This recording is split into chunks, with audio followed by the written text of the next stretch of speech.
Hey guys, welcome to another live show, another live She Knows Arsenal. Make sure you guys are liking the video, subscribing to the channel, getting into the chat, letting me know what you guys are thinking and feeling.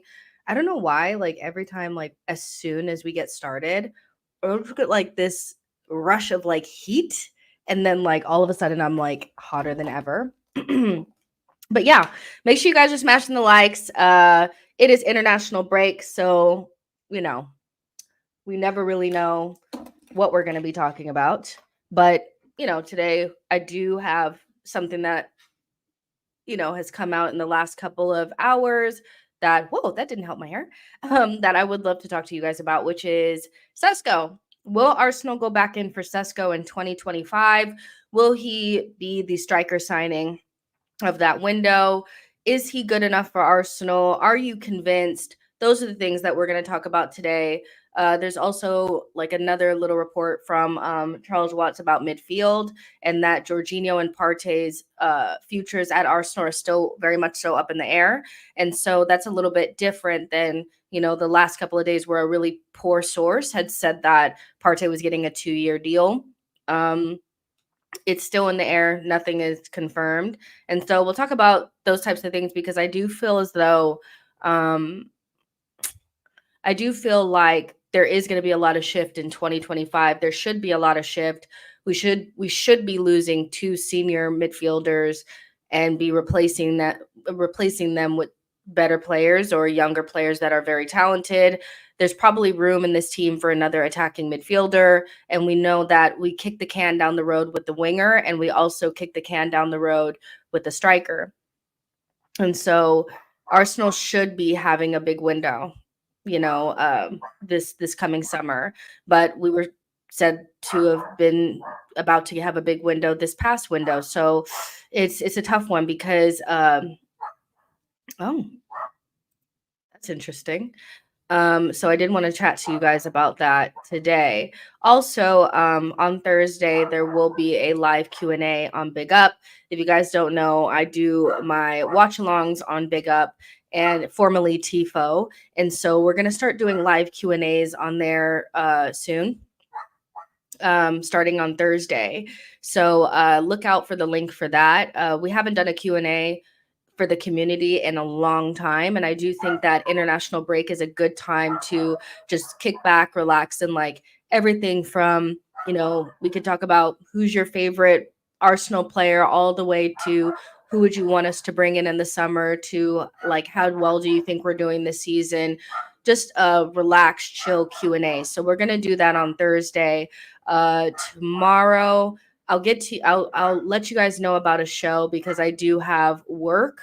And so I just have to figure out what's a good time for that. But just know that we will be doing a live Q&A on Big Up, formerly TIFO, on Thursday, where we can just kick back, relax, and all that kind of stuff. People were telling me to look at Ornstein, so I will do that.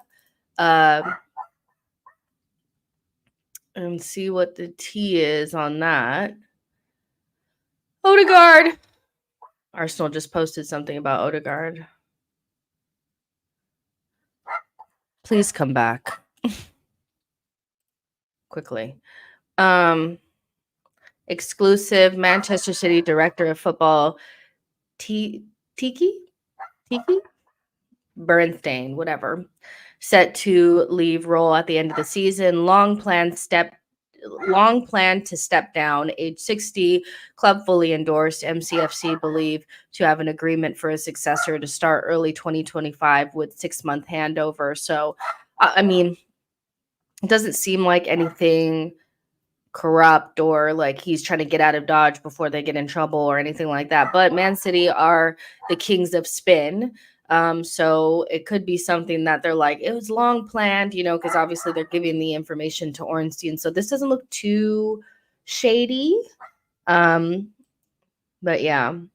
Why is this dog next door all of a sudden bark? Do you guys notice that every time I start to stream, the dog next door thinks it's a good time to start barking like he's dying? Genuinely, like, what is his problem? But yeah, let's see. What does this say? Arsenal starting 11 of players training, rehabbing at London Colony this break.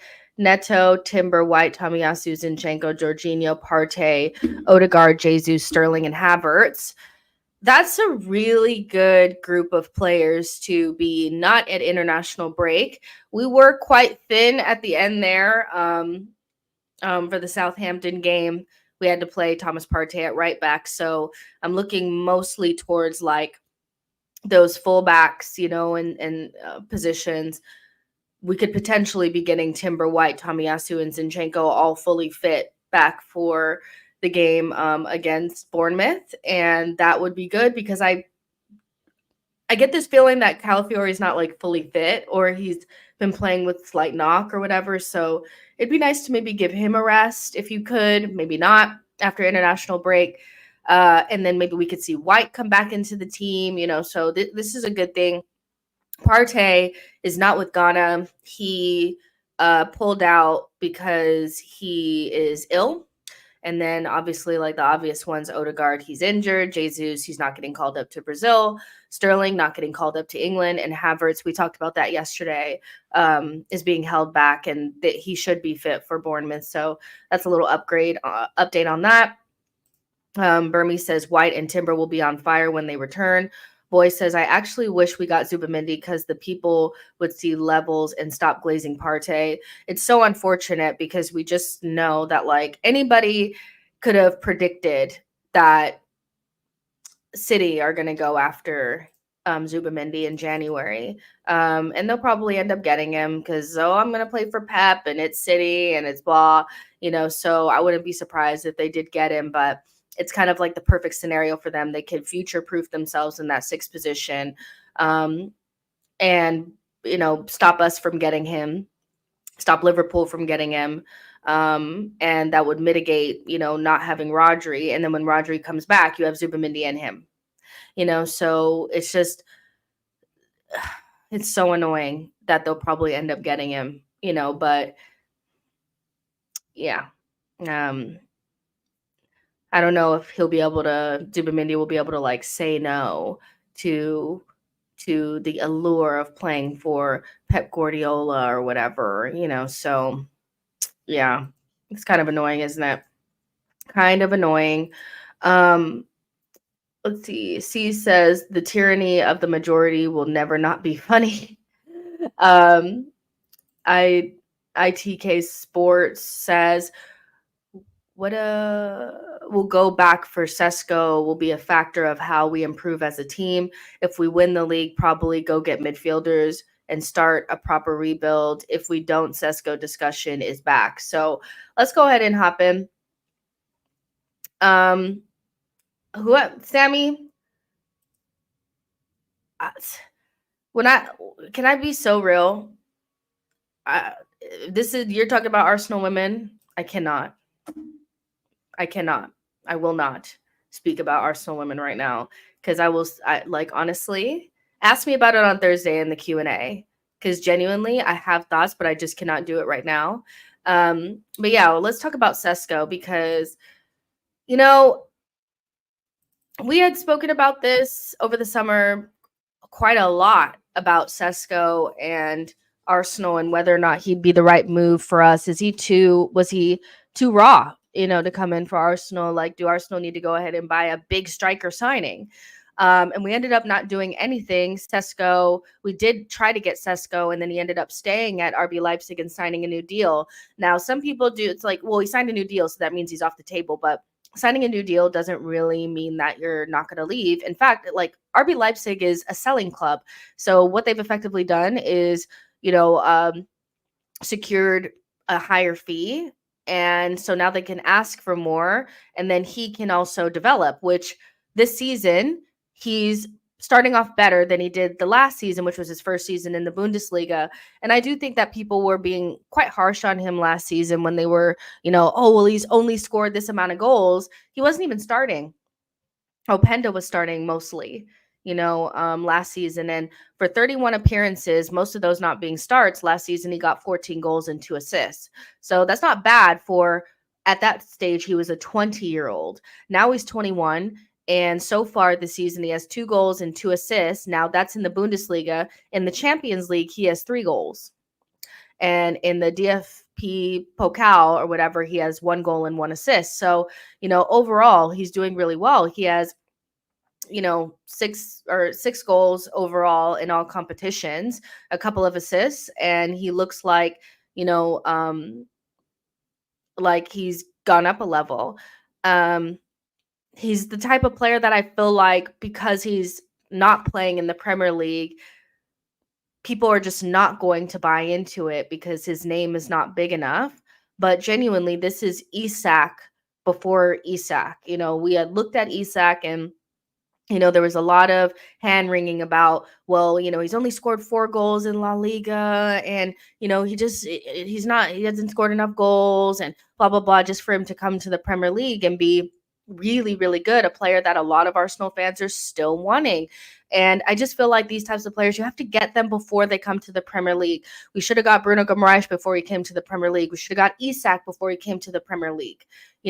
Once they come to the league, you're not getting them away from teams that view themselves as genuine competition for us for the Champions League spots. You're not getting Isak out of Newcastle. You're not getting John Duran from Aston Villa. Those things are not happening.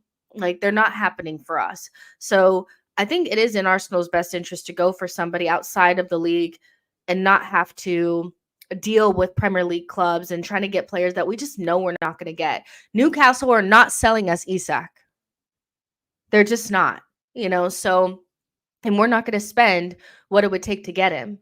Wouldn't you rather bring in somebody that costs half as much, that could be just as good as him, in a year? I would prefer that, because I know Newcastle are not, the way that things have shaken out, by the way, we are not on the same side of Newcastle. Newcastle are very much on the side of Manchester City, and they're not selling us any of their players. Period. We are not friends. We are foes. So I think that Sesko is probably our best bet. Knowing that there will be several Premier League clubs, like when Chelsea go back in for a striker, I do think that they will go after, I think they will try to get Duran, because they'll try to make a big splash and spend a lot of money. And Aston Villa, I think, are more likely to sell to Chelsea than they are to us. Or they'll go for Gyökeres. We should go for Sesko. That's the best move for us for several reasons, but let me just read some of these comments.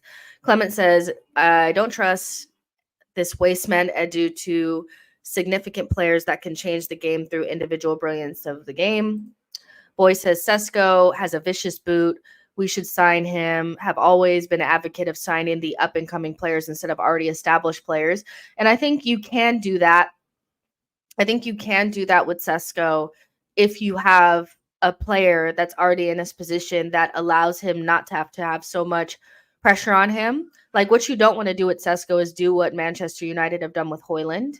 They've brought him in as a 20-year-old that was basically had like 1 season in Serie A, did okay, and then said, okay, solve our problems. You know what I mean? And they put a lot of pressure on him, and he hasn't been able to deliver, because young players need time to develop. They need to be in a stable environment where they're not under so much pressure, so that they could just kind of learn on the job. You can't do that if you're asking that player to be your everything and everything. And we wouldn't necessarily be asking him to do that, because obviously we have Havertz, who would be still the starting striker, so it feels like the best way to try to allow Havertz to continue to have this position and not have this, 26, 27-year-old guy on the bench that will eventually be agitating anyway, because he'll want to be starting, and then also you can mold Sesko into the striker that you want him to be. And I think from a physicality standpoint or physical attributes standpoint, Sesko has more in his locker than maybe Gyökeres does. Even though Gyökeres is probably more experienced and more refined in his game, he's what he's going to be. He's probably not going to get that much better. And physically, he is what he is. Where Sesko, he's 6'5". He's a physical monster. He's one of those players that has the ability to really strike through the ball. He's a good striker of the ball. And he's, pretty decent speed, So I think that makes the most sense for us, but I know some people will be like, well, he's not a big enough name. I don't think we need a name. I think we need the best player for us. What are we going to do? Go to Galatasaray or, wherever Osimhen is now. Did he go permanent or did he go on a loan? What are we going to do? We're going to go to Napoli and get Osimhen? There's a reason why nobody wanted Osimhen. For me, that's dead and buried. He's not worth 100 million pounds, which is, what Napoli want for him. So, yeah, I think Sesko is our best bet, but I'm not afraid to get younger players and allow them to develop because we have Havertz, so it's like, it's not like it's just Nketiah or it's Jesus and Nketiah and then you're going to bring in Sesko. Instantly, he becomes the most important player. He wouldn't be that with us, Iris says, do you watch him though? Yes, I've watched Sesko play. I probably watched him more than quite a few people in the chat. I don't watch him every week, but I watch him enough to know that he's probably the next up and coming number 9 outside of the Premier League. So why not? Sammy says Sesko's next UCL game is against Liverpool, will be a fun watch. And I remember last season when Sesko was playing against Real Madrid, and we were initially linked to him. A lot of Arsenal fans watched that game and decided to write him off because he didn't win the game for Leipzig against Real Madrid, which I feel like is just say you don't want him. If you're going to watch him against Real Madrid and he's at Leipzig and you're like, I want this 20-year-old to win the game for them, and if he doesn't, I don't want him. You don't want him. I feel very similarly to people that are like, yeah, well, Arteta needs to win the Champions League and the Premier League this season, or I want him out. Just say you want him out. You don't have to do all this charade. I feel very similarly about the way that people were watching Sesko last season. This, to me, just reminds me so much of Isak. And a lot of Arsenal fans not wanting him because they feel like, oh, well, we need this already ready-made guy just for him to come to the Premier League and bang, and then now they want him. It's like you have no foresight or like the ability to see beyond just right this second. But Charles Watts has spoke on, the Sesko thing and said that I still think there's a chance. So this is an opinion. This is not fact. So don't get wrapped up and say Charles Watts said we're going to get Sesko. But he did say, I still think there's a chance that Arsenal will revisit their interest in Sesko at some point, maybe even next summer. A lot of the groundwork was done before the summer window. I don't believe there has been any sort of breakdown in relationship behind the scene just because Sesko opted to stay put. I'm sure Arsenal understood his decision at the time because, to be honest, it made a lot of sense from a footballing and development point of view. Look how things have gone. Sesko is playing regularly. He's scoring goals and he's developing nicely. And we all know that Arteta is very reluctant to play young players, so it probably was best for him to stay put. But if the groundwork has been done and he wanted to come, because he did want to come, but last minute he did decide to stay, because I guess he probably didn't get guaranteed any sort of minutes, which Arsenal were never going to do that because they didn't sell Gabriel Jesus and they knew that Havertz was going to start. So if you move on Gabriel Jesus, there are minutes for him in the Premier League. And he can be somewhat of a John Duran for us, which is a very useful profile to have. Just an out-and-out number 9 to bring on off of the bench that's just going to score goals, and then eventually become our number 9, So to me, that makes the most sense especially knowing that we're going to have to do quite a bit in the summer window. We kick the can down the road for so many things that I don't feel like we can just go out there and get 100 million pound striker. I think we're going to have to be a little bit smarter. Boy says, if the academy grad forces the opposition players to actually play football like it's a league game in preseason, guess what? It means the kid is ready. Ramit says, Jess, do you think Kai can carry the team through the rest of the season? There are a lot of games to be played, especially if the team does well in cup competitions. He's going to have to. I'm surprised at how many people are surprised that we're in a position in October where we already know that Kai Havertz is our only striker. I don't know, yeah, he's going to have to be our main number 9. because Jesus can't be trusted right now, So, do I think he can? I think that it's a job for everybody, and it's always has been the job for everybody. But he is going to have to get like 20 goals this season, or 15 to 20 goals, and also contribute with assists. Like he has a big job on his hands. That's what I'll say, because right now Jesus doesn't look like scoring. And actually Martinelli coming back into form really helps, because we lost his goals and he's a natural goal scorer. So I think if Havertz continues in the vein that he's continuing in now, Saka is doing what he's doing, and Martinelli can get back into like his really good form, we're probably just about good enough. Also understanding that like Trossard is going to contribute off of the bench. We have midfielders that will contribute with goals and stuff. But genuinely, we missed a trick not bringing in probably a striker this past summer. And it probably was just because they couldn't get Sesko. But I don't think we can go another summer without addressing it. But yeah, there's a lot of pressure on Kai and Saka in particular to perform right now, which they're relishing, Let's see. Boy says people act like football is rugby or something, and you must have a man body before you can play. I don't know if you're talking about Winery or not. Martinell says just don't give him the number 9 shirt when he comes. The number is cursed at Arsenal. Yeah, fair enough. Yeah, you guys are talking to each other about. I feel like you guys are talking about Winery, or playing Winery or something. And yes, he did miss quite a few chances against Real Madrid, but that's not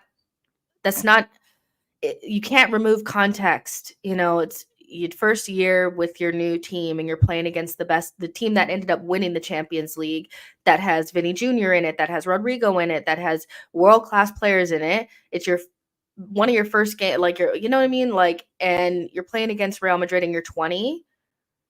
I think people were being very harsh. I think what happened is because they wanted somebody else, they wanted a reason why he just wasn't good enough, and it's not like we've seen many games where other players have done so much better, against Real Madrid. So I think that's a very difficult point of like, oh, well, if he doesn't score against Real Madrid, then he's washed. I just feel like that's a little bit like, come on now, especially for a 20-year-old. Sammy says, I want to see Marino and Rice start a game together. Hopefully we'll see that soon. So yeah, Sesko is a very interesting prospect, is a very, a player that I would like to see us go back in for. I just don't think we're going to go get Gyökeres. I just feel like if we wanted him, we would have gotten him by now. And the links have never really reached the English media. It's always been like the Portuguese media or some random ITK or something like that. I just don't feel like Arsenal are into it, even though we're sending scouts and all that kind of stuff. I do think that they wanted Sesko, and Sesko would be our version of like Isak, or like a fusion of Isak and John Duran type of thing. And that's personally, I'd be totally excited for him to come to Arsenal. He's good in the air. He strikes through the ball. He's a striker, like an actual striker. And so I would love it. Pixel says Jesus on the bench is not bad. Rather have him than Reese. Sell Tomiyasu is only fit during international breaks. I mean, can't sell Tomiyasu now, but I would say Jesus is a bigger problem than Tomiyasu, because again, people never think about what the players were brought in for. Tomiyasu hasn't been a starter for Arsenal in 2 seasons, and he's on wages that do not reflect a starter. Ben White is on starting player wages with his new contract. Saliba's on starting player wages with his new contract. Gabriel as well. Tomiyasu is not on starting player wages, so he's not hurting us or preventing us from getting anybody else. Jesus, being our second highest earner, does prevent us from bringing in somebody else, because you need to be able to give those wages to a top quality player if you want a new starting attacker. So Jesus on the bench is a problem because he's on starting level wages, so he's a bigger problem than Tomiyasu. Tomiyasu is just frustrating because he's never fit. But when is Jesus fit? He's rarely fit as well. He was fit for about 3 months, and he's been on and off since then. So Jesus on the bench is a problem. I do think that, if you're earning the wages that you're earning and you have the 9 on your back, you should be starting every week, and you're not. So he is a problem. His wages need to be given to a new attacker that's going to take us to the next level. If he's going to continue to perform the way that he's performing now. Aegon says, you reckon Sesko would accept to be a backup because Kai is our main striker? I mean, except being a backup, I think it's like, why can every other team have multiple strikers but we can't? What's the problem? I think, if Aston Villa can get John Duran to sign a new deal with Ollie Watkins in the team, Arsenal should be able to sign Sesko with Kai Havertz in the team. If we're a Champions League team, there's so many minutes to give him. The minutes that Arteta has given Jesus so far, he started him against Atalanta and played him for like 60, 70 minutes. He started him against Bolton, gave him almost the entire game. He started against Southampton. That's plenty of minutes. And he probably would get more if he was actually playing well. So I do think that there's plenty of minutes, and this whole idea of like being a backup and all this type of stuff, Arsenal need to get to a point where they can convince players to play, even if they're not going to be starters, because they're going to be competitive, so everybody else can have multiple strikers. Man City had Julian Alvarez and Holland for a period of time. Liverpool have multiple strikers or multiple attackers that play in the same positions. Aston Villa is doing it. It's like, we should be able to have multiple, Samuel says Sesko probably 60 or 80. Don't come here on no bullshit.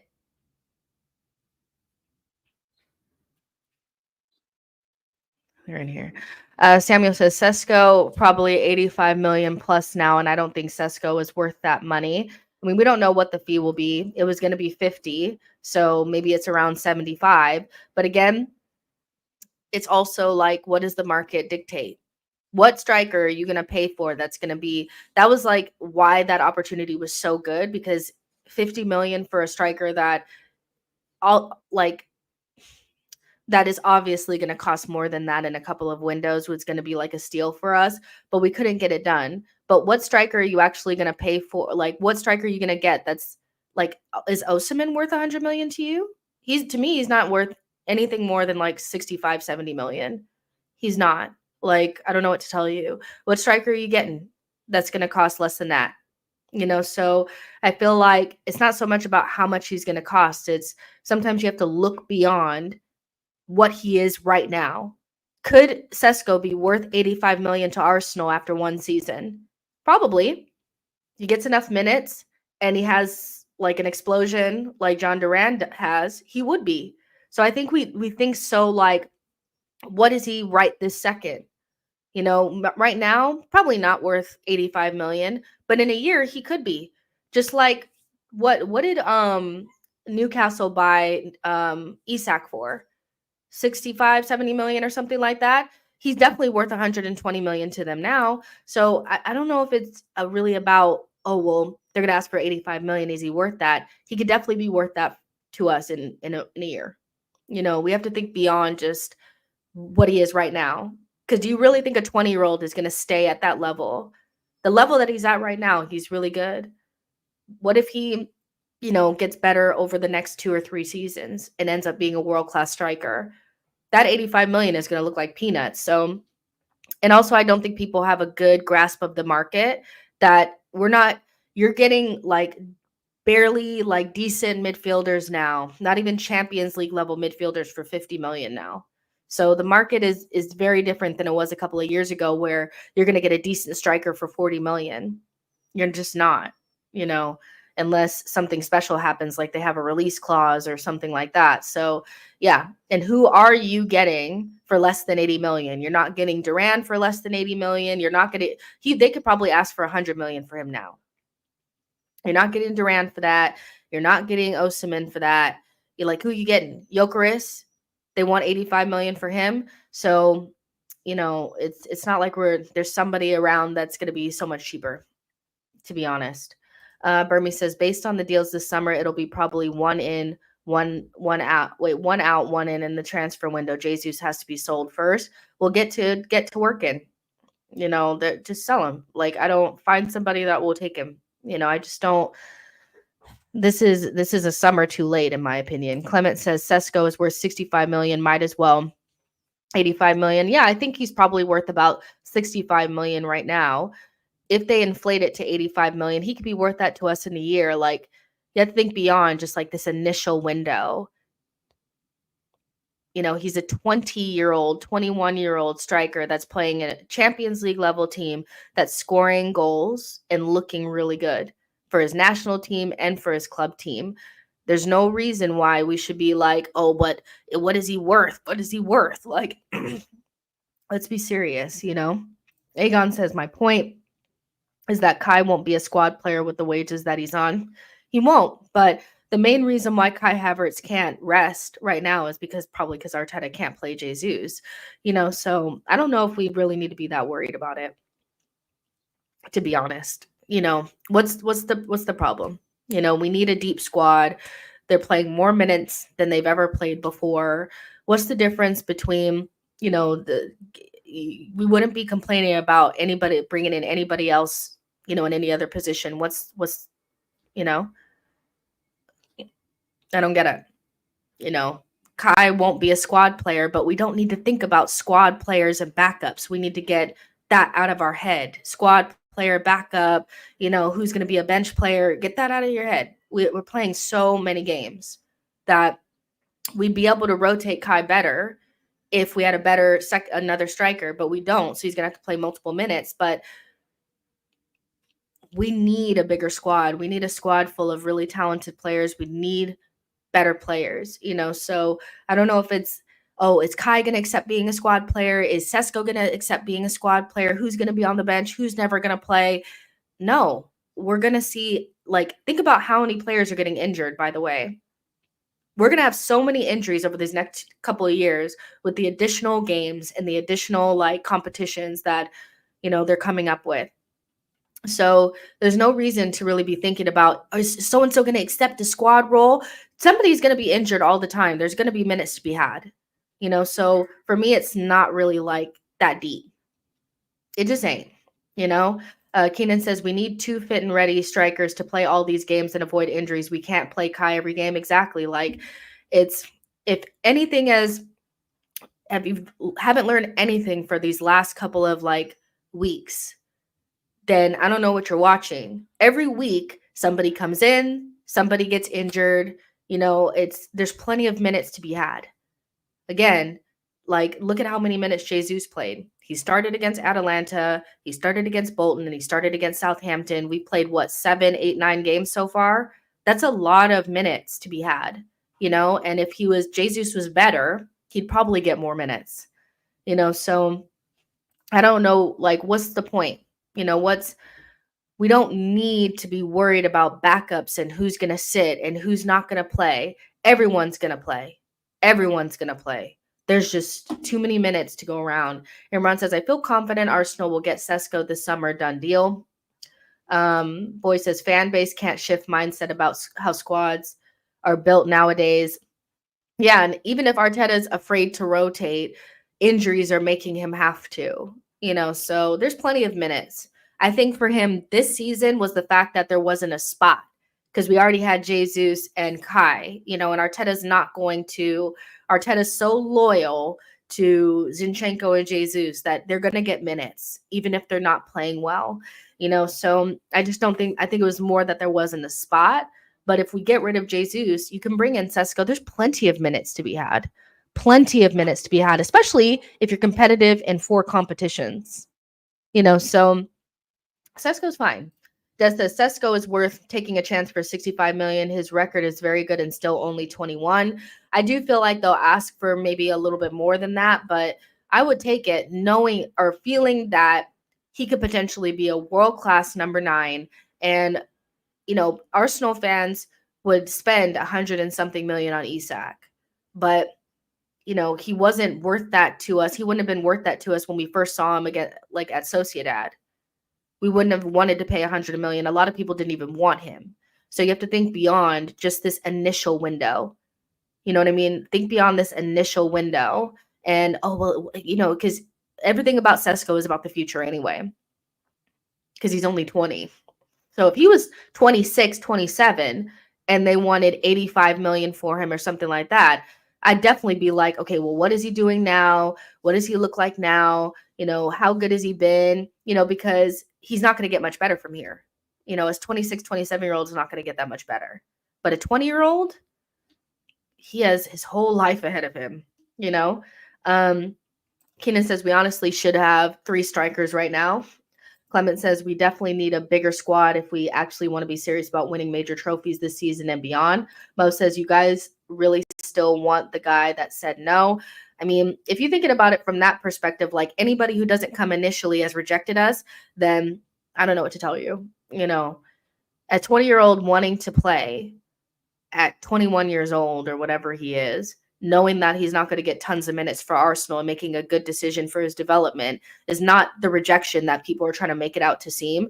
I don't know why we're so insecure and emotional about players making good decisions for themselves. And it's like, well, if you don't come, you rejected us. Relax.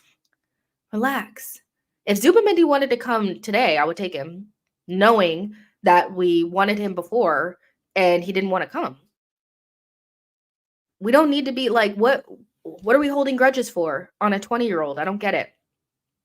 I'm trying to understand. Moscato says, hi, Jess. Sesko be excellent as well as Gyökeres, but I don't know if Arteta likes playing with a classic number 9. I really hope so.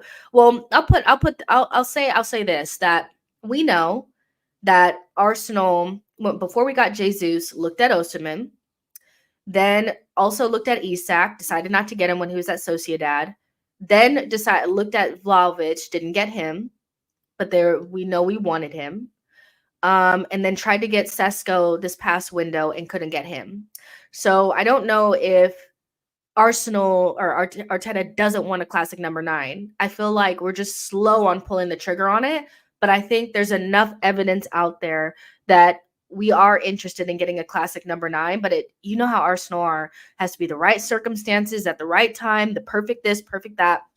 But taking Isak out of there because maybe he's not a classic number 9, Osimhen, Vlahovic, and Sesko have all been looked at multiple times, or they've all been looked at over the last couple of years. So I do think Arsenal or Arteta does want a classic number 9. I think Kai Havertz has made it less desperate for Arsenal because they can use Havertz for, Havertz is playing well. But I do think we'll get it. But Arsenal just take too long, to make a decision at times. Keenan says, I'd be looking seriously at Vlahovic as well as form is back. Let's get something fresh. Let's not go back. And they're not going to let him go anyway. So Aegon says, Gyökeres is mid, 26-year-old, no room for improvement, and he ain't better than Kai. I wouldn't say he's mid. I feel like that's a stretch for a player that's scoring as many goals as he's scoring. But 85 million for a 20-year-old. Like, let's say we are going to have to play 85 million. Let's go as high as we think, because I don't know if it'll be that much, but let's just say Sporting won 85 million for Gyökeres and RB Leipzig won 85 for Sesko.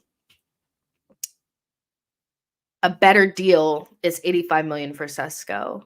That's a better deal. That's the smarter deal to do, because over the next 10 years, not even 10 years, let's say the next 5 years, 6 years that you have this player before he's hit his peak, he's going to get better and better, and he's going to improve. And eventually he will be worth that. Gyökeres has to be worth that right this second and will be on the decline in 4 years, if not sooner than that. So I think if you're going to have to spend 85 million on a player, on a striker, which for the most part, if you think about any striker that we want to get or you want to get that you're interested in, let's say you're interested in Gyökeres, you're interested in Osimhen, you're interested in John Duran, you're interested in Sesko, all of them are going to cost around the same amount. So it's all about, if you're going to be overpaying anyway, which I think for almost all of them, you're overpaying for what you've seen. It has to be the one with the most longevity and that's going to have the most upside, I feel, without them being so raw, that you can't use them right away. Because what you don't want to get is you don't want to buy a Sesko for 85 million and then he can't play at our level at all. So I think it's that balance is Sesko, can Sesko contribute right away? And then what is his ceiling? And can we help him reach that?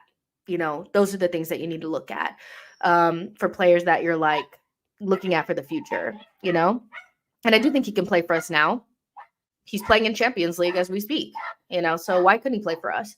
Mr. Happy says Balogun is boy 10 first choice. Mr. Happy says Sesko is my choice or my first choice. I feel like it's very hard to look at much beyond him. I'm not quite sure there's a lot of options out there. You could look at, that we think we can get. I feel like, yeah, technically Isak is there. Yeah, technically John Duran is there. Technically Osimhen is there. What is the real likelihood of us getting those players? But yeah, you guys let me know. I saw something. G-Star says Sesko or Boniface will do for me. Isak is still my first choice. I just think getting Isak out of Newcastle is just so difficult because not only off the pitch do we have bad blood, so they're not really going to be wanting to sell their star player to us anyway.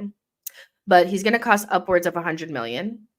He has injury problems. He has injury problems as we speak. I think he missed their most recent game with an injury. And it's just one of those where I just don't see that happening. I think the window is closed for that. Boniface not only has said recently that he doesn't want to come to the Premier League, but he's had 2 ACL tears, I think. So I think for different reasons, both of those players don't suit us. 120 million for like an Isak. You definitely want somebody that's on the pitch most of the time.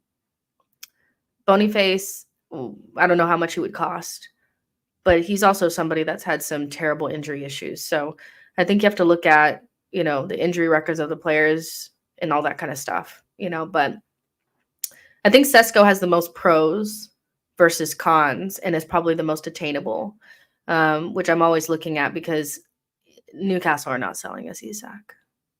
They're not. Boy says Jesus has failed for multiple seasons. Havertz was struggling to find a role for 6 months. Jesus deserves no extra time. Let's see. Hardly says, but us fans want to win now. That's why Gyökeres now. Win now doesn't always mean just buy the older player, So, let me put it this way. Could we win if everything happened the way that it happened last season and we finished 2 points off of the top, so let's say we just needed one more win. Could Sesko have not scored just one goal against Aston Villa, either home or away? Could Sesko have not just scored, 1 or 2 goals against West Ham at home? These are the margins that we're talking about. I don't know if we're so destitute for a striker that it has to be Gyökeres because he's 26 and he's ready to go. We genuinely had games at home and away where when Jesus played, we couldn't score, but you could have put basically anybody up there and they would have scored the chances that he had. Jesus is not a goal scorer, so win now. I feel like win now means going to get somebody that's more experienced and is, older or whatever, doesn't take into account what actually happened last season and why we didn't win the league. We went away to Aston Villa. We couldn't score a goal. Could Sesko have not come on and scored a goal? Probably. Look at John Duran. He's 20 years old and he's coming onto the pitch for Aston Villa and scoring big goals off of the bench. The problem that we had last season was we had too many games where we just didn't score at all. It's not so much that, we lack a striker that can score 15, 20 goals. Havertz could probably do that. You know, we were missing Martinelli's goals, but now he's back in form. So I'm not necessarily feeling like win now means that you have to go get somebody that's older. I think because of Havertz's form and how good he's playing, and also the fact that Martinelli's coming back into form, and the fact that we were 2 points off of the top, and we had multiple games where we could not score a goal, doesn't necessarily mean that you have to buy Gyökeres. I think it means that you have to get somebody that can contribute now, but ultimately will be our world-class number 9 in the future.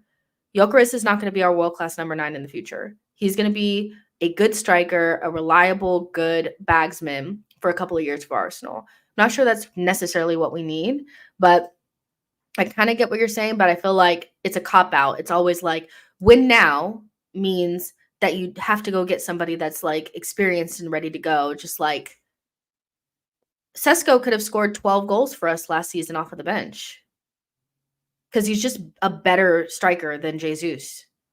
You know, genuinely, I think Jesus is making people think that we need like Gyökeres or Osimhen. We just need somebody that's not shy in front of goal, you know?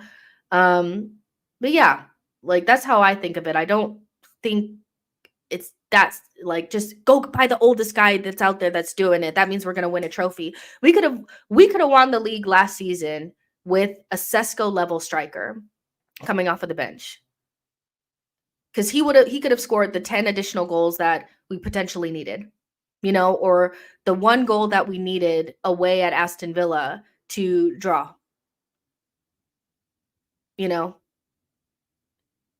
because most of the games that we lost last season, that we dropped points in, it was because we had all the ball early on. We didn't score in the first 15 minutes because nobody could score a goal. And then we gave up soft goals on the other end.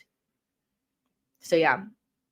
Boy says Gyökeres would be like a Kanu to our non-existent Thierry Henry 14. I don't think our striker issue is I don't think we're in like the same position as like people are acting like we're in the same position as like Man United, where they have, you know, a Højlund and a Xerxes, and they really needed like an Ivan Toney, you know, or they really needed an older striker. We're not really in that situation. We have a Havertz that's in good form, that can score 15 to 20 goals this season. So we're actually in a position where we can actually look further on into the future and bring in somebody younger that has a higher ceiling than panicking and getting a 26-year-old right now. I don't think I feel like we're in a different space, but yeah. Aegon says, you think Kai can be our world-class striker? His stats are actually really, really good. I think he can be somebody that can score 15 to 20 goals a season. That's what I think. I mean, putting like world-class for me is somebody that's best in their position, top 3 in their position for multiple years. So based on my definition, I don't know if he's going to be that, because he'd have to be better than Lewandowski. He'd have to be better than Haaland. He'd have to be better than like he had to be better than so many other strikers. But do I think that his form means that we can skip a Gyökeres and get a Sesko? Yeah, I do. Because again, genuinely, we just need a better striker than Jesus right now. Like, that doesn't mean you have to go get Gyökeres. Bully says, we need Gyökeres and a tall black striker from Coventry. And the tall, I don't know who that is. Sign Partey for 1 more year, replace Jorginho and a black winger from Brighton. And the black winger, why are you saying the black winger from Brighton? Like, you don't know their names? You must not like them enough if you don't know their names, honey. Seriously. Are you talking about Minta? Are you talking about Adingra? Who are you talking about? No, black winger from Brighton. But I don't think we need Gyökeres. I think we need an actual number 9. And I'd much prefer us go for somebody that's going to be world-class, you know, in the next couple of years than get Gyökeres now. You know, that's where I think we're at. Who is the tall black striker from Coventry? Who's that? Can somebody let me know who that is? I have no clue who that is. Is that Haji Wright? I don't know who that is. Is that Haji Wright? If that's Haji Wright, you're wrong. Haji Wright. Who does he play for? He does play for Coventry, doesn't he? Get out of my comment section. Get out of my comment section. You were talking about Haji Wright. Are you fucking joking? He's like third choice striker for the U.S. men's national team. Leave my chat immediately. No, we don't need Jokeris and Haji Wright. Hello? Sesko would be perfect. Also, because we still need a winger. And like that's going to cost money. We're going to need to reinvest in midfield because we're going to lose one, if not both, of Partey and Jorginho. And we're probably still going to buy a defender. He's dead, Haji, right? I'm dead. Boy says Havertz will comfortably be top 5-6 strikers in Europe if he is to be played there for perpetuity. I just don't feel as alarmed about bringing in a 26-year-old striker. If we're going to pay 86 million, I want it to be somebody that's going to be almost like worth more than that in the next 3 to 4 years. You know, somebody that could potentially be top 3 in his position. You know, I want it to be somebody that's better than Isak. You know, I want it to be somebody that's, you know, like right up there with John Duran for the best young, you know, the next up and coming. I feel like that's a better use of 85 million than somebody that's going to probably not be that great in 3 years. You know, but that's just, you know, but I think Havertz is good enough, you know, so yeah. Yeah. The guy says, someone check on boy, heart rate, hope he's okay. Since we got rid of Nketiah. Aegon says, thoughts on Marmoush from Frankfurt. To be honest, I don't have many thoughts because I haven't really watched him. So I can't give you like a good thing on him, you know. So, but you guys can let me know what you think about him. Foxy says, City opened a can of worms on clubs with high levels of borrowing. It'll be interesting if clubs like Arsenal will even be allowed to buy players in the next window.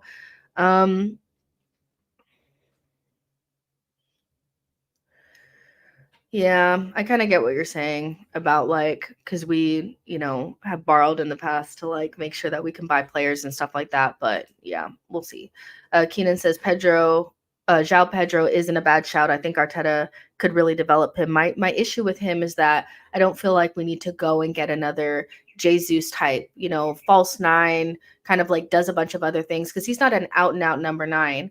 I feel like we need to get a tall, physical, good ball striker number 9. I feel like Kai does enough of the false ninery for us to put that away. You know, we could definitely just put that away now. But yeah, I do like João Pedro. And if we were just looking to replace Jesus, he'd be the perfect replacement in my mind. But I think what we're trying to do is change the dynamics of our number 9. And so I prefer a Sesko over like a João Pedro, even though I think he's a great player. Aegon says, thoughts on Ferguson from Brighton could be an alternative to Sesko. That guy scored a hat trick last season and disappeared. First of all, I don't want to pay Brighton 120 million for Evan Ferguson because that's what they were wanting to ask for after he scored that hat trick. No. If you're gonna go on that route, go get Sesko. He'll cost less. He's actually proven more. He's more consistent. He's playing now. No, Evan Ferguson is a no for me. Foxy also, Amarodian looks really good too. He bopped Man United. So, you know, there's some young prospects out there. I think Sesko is the most gettable.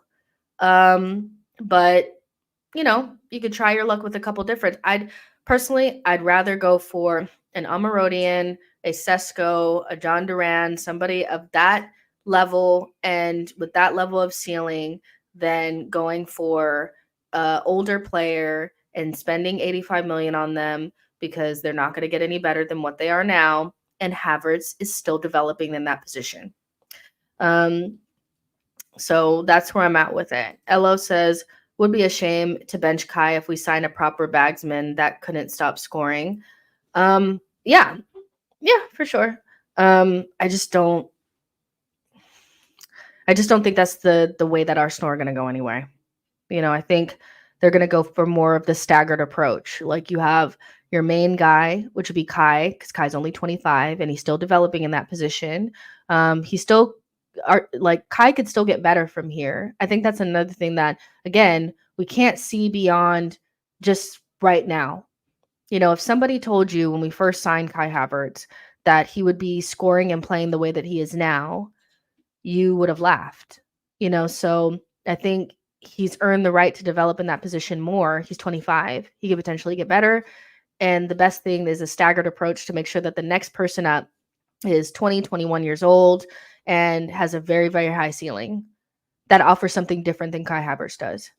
I'd much prefer that, you know, than getting Gyökeres, even though I like Gyökeres a lot, you know. But like, let's say that Kai Havertz was a bum at number 9 and we had Jesus and we knew that we needed to do something completely different.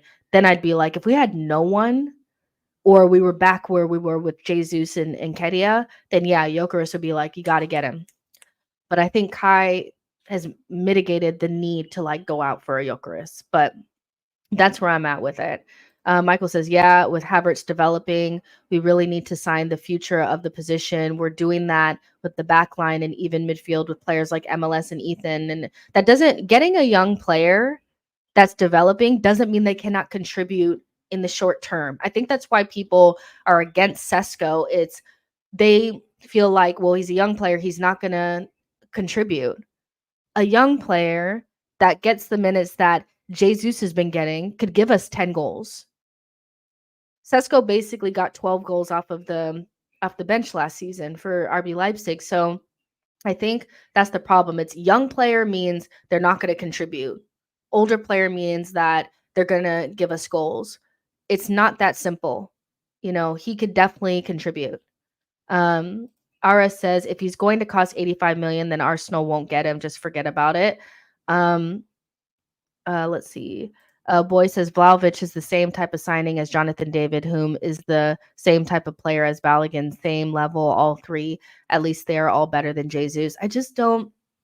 I feel like let's go get the beast. Let's go get somebody that, like, genuinely the prospect of Sesko over the next couple of years is like, you can just see that he's going to be the next thing. He just is. It's just so obvious, you know, and that profile of striker is really like coming back in, you know, things come back around. It's like the traditional number 9 is back in style again. And so I'd rather go get that. You know, I know Vlahovic is technically that, but I'm just not sure of his level. And you talk about somebody that it's like people are like, oh, I don't want Sesko because he rejected us. Sesko actually didn't reject us. Vlahovic did. You know, so I actually think if you don't want Sesko because he rejected us, then you definitely don't want Vlahovic. But yeah, I like Sesko. I like him. Mo says City got Holland and want it all, but you guys want Sesko, Duran, Omarodian. Also, Kai is a year younger than Gyökeres. This notion of old is wild. It's not that Gyökeres is old. It's that he's somebody that, for me, it's like it doesn't make sense to bring him in. To me, it just doesn't make sense. It's not that he's old. It's that I'm not quite sure how much of development is going to happen there for him because he's pretty much what he's going to be. Like, he's pretty much what he's going to be. And it's first of all, comparing Gyökeres to Holland is a little bit like, you know, it's like nobody is going to buy another Holland and have a Holland effect. I think this, because Arsenal fans do this very often. They go, well, City has KDB, so we need a KDB. You're not getting a KDB. He's one of one. Oh, well, Man City have a Holland, so, you know, we need to buy Holland. You're not going to buy a Holland. He's one of one. So we need to take that out of our mind and think about what we need to get us to where we want to go, not how we can copy City, because City was winning the league and probably would have won everything anyway, with or without Holland. They would eventually got it anyway. I don't know if it's Holland is the one that made them win everything. So let's just start there. So we just need to figure out what's best for us. Now, what don't we have? We don't have a traditional number 9. And that's probably what we need to come off of the bench. Somebody that strikes the ball well, somebody that has a knack for goal, somebody that we can spam crosses to when we're under pressure so that they can score goals. There's options for that. There's options for that. It's not just Gyökeres. Gyökeres is not the only person that could be that player for us. And my argument is that if you're going to end up spending 85 million, 75, 85 million, you want to get somebody that's at least going to be worth that for multiple years. That's all I'm saying. You know, I'm not saying that Gyökeres is a bad player who's too old. What I'm saying is that, like, people are pretending like the only way to get what we need is to buy Gyökeres. And the only reason why they want to buy Gyökeres is because they feel like a young player can't contribute, which is completely opposite to what we've been seeing in the Premier League. John Duran is 20 and he's contributing so much. And I feel like that's what we need more than anything. But yeah, it's weird to me. I do feel like they bought Haaland, so we need to buy Haaland. You're not going to buy Haaland. He's a one of one. You're never going to get Haaland. I don't know what to tell you. Haaland is not an option. So, yeah. Let's see. Keenan says Vlahovic is a top 10 striker in the world. I'm not saying he is the best option, but people comparing him to Eddie and Balogun have lost their damn minds. Yeah, I just feel like, for me, one, I don't think people watch Sesko, so they're kind of, I don't think people watch Gyökeres, to be honest. I think they just think of the age and how many goals they're scoring, and they think, okay, well, you score more goals, so you're the better option. And I don't ever think it's that simple. I think Sesko's ceiling is higher than Gyökeres's. I think Gyökeres will never be considered top 3 in his position, top 3, number 9. I think Sesko has the ability to do that. I think Sesko in a year could be super good for us. I just feel like it's a better use of 89 or 85 million. I just think it's better. And that's what I'd go with, knowing that Kai Havertz is going to continue to develop a little bit in that position. So that's all I'm saying. Wadha says, I don't like Sesko. I think Gyökeres is better for Arsenal. Why? Why is Gyökeres better for Arsenal? Because I don't think you guys watch Gyökeres. I think you guys look at clips. Genuinely. I think you guys watch clips. Gyökeres would be good for Arsenal. But I just think Sesko would be better. He is more in line with the players that are going to be the top number 9s. Let's see. Keenan says Sesko, Gyökeres, Vlahovic are currently all pretty similar quality. Sesko has the higher ceiling by far. And yeah, when you take that into consideration too, it's like, how much further ahead is Gyökeres and Vlahovic than Sesko? If Sesko can contribute just as much as they would to Arsenal or be even close to it, then why would you get the player that is not really going to develop beyond what they are now? For me, I don't really get it. Why are we so afraid of getting young, talented, high-quality players? Y'all wouldn't be afraid to get Wirtz. You wouldn't be afraid to get Musiala. You wouldn't be afraid to get any of these players that are younger. But when it comes to the striker, it's like, but no, that player has to be Gyökeres. And a lot of people didn't want Gyökeres either for a long time. Where's this about face come from? Is it you just saw more clips? Like, what is it? World Boss says, let's bring the beast Sesko to the Emirates ASAP. I just have a feeling that that's the right option. A younger player that has a really high ceiling. And it's not always about, like, he can contribute to a title-winning team right now. So I don't see why, you know. Cyprian says Sesko is not Wirtz or Musiala levels, though. Okay. All right. Well, fine. I'm just glad that Arsenal look like they'll probably go for Sesko. Because people begging for Gyökeres or begging for something that we're probably not going to get. The way he plays, how does he play? Genuinely. Because I think people watch a lot of clips. Boy says, Arsenal fans are just scared of young players. Look at the chat, for fuck's sake. Anytime I talk about the young players, these lot pucker their assholes with fear. I'm fucking dead. I just think, like, yeah, like, because even with Haaland, it's like Haaland is a freak, and he was young when he came to City anyway. So it's not all about just the player being young. Honestly, I feel like if you see what somebody like a John Duran is doing, I'm having a hard time understanding why you'd be so afraid of getting Sesko, because he could do the exact same thing. I just don't get it. and I don't know why you'd spend 85 million on something that potentially is not going to get that much better or be worth more than what you're paying for it now. But to me, that's just where I'm at, with it. I don't feel like we need a Gyökeres. I feel like Kai Havertz is going to give us the 15 to 20 goals that we need for a striker. And then if you add somebody with elite potential into the mix, you have enough goal scoring power to win the title. Because genuinely, we just had games where we just couldn't score a goal. It's, it's not that far away, but yeah. But you guys I know you guys are not watching sporting. I know you're not. You're not watching sporting. You're looking at clips and you're going, well, which one, first of all, who has a bigger name? Because that's a big thing with Arsenal fans too. Bigger name, who has the most clout, which one is getting those cool YouTube clips being made of them, that thing. Instead of like what's actually better for us. So yeah, Football 14 says Gyökeres is a better player, can play out wide, better dribbler, better passer, more technical ability, arguably better goal scorer, more creative. Watch them. Yeah, no. I think he's a better goal scorer right now, mostly because he's more experienced, but the better passer, more technical ability, not sure. But yeah, fair enough, but Sesko, you know what I just know it's going to be one of those things where Sesko will go somewhere else and will bang. And then just like with Isak, you guys will be doing up, well, why don't we go get Sesko? Because you guys weren't willing to get him when he was 2021. You guys weren't willing to get him when he was 21. You just you only want what's right in front of you.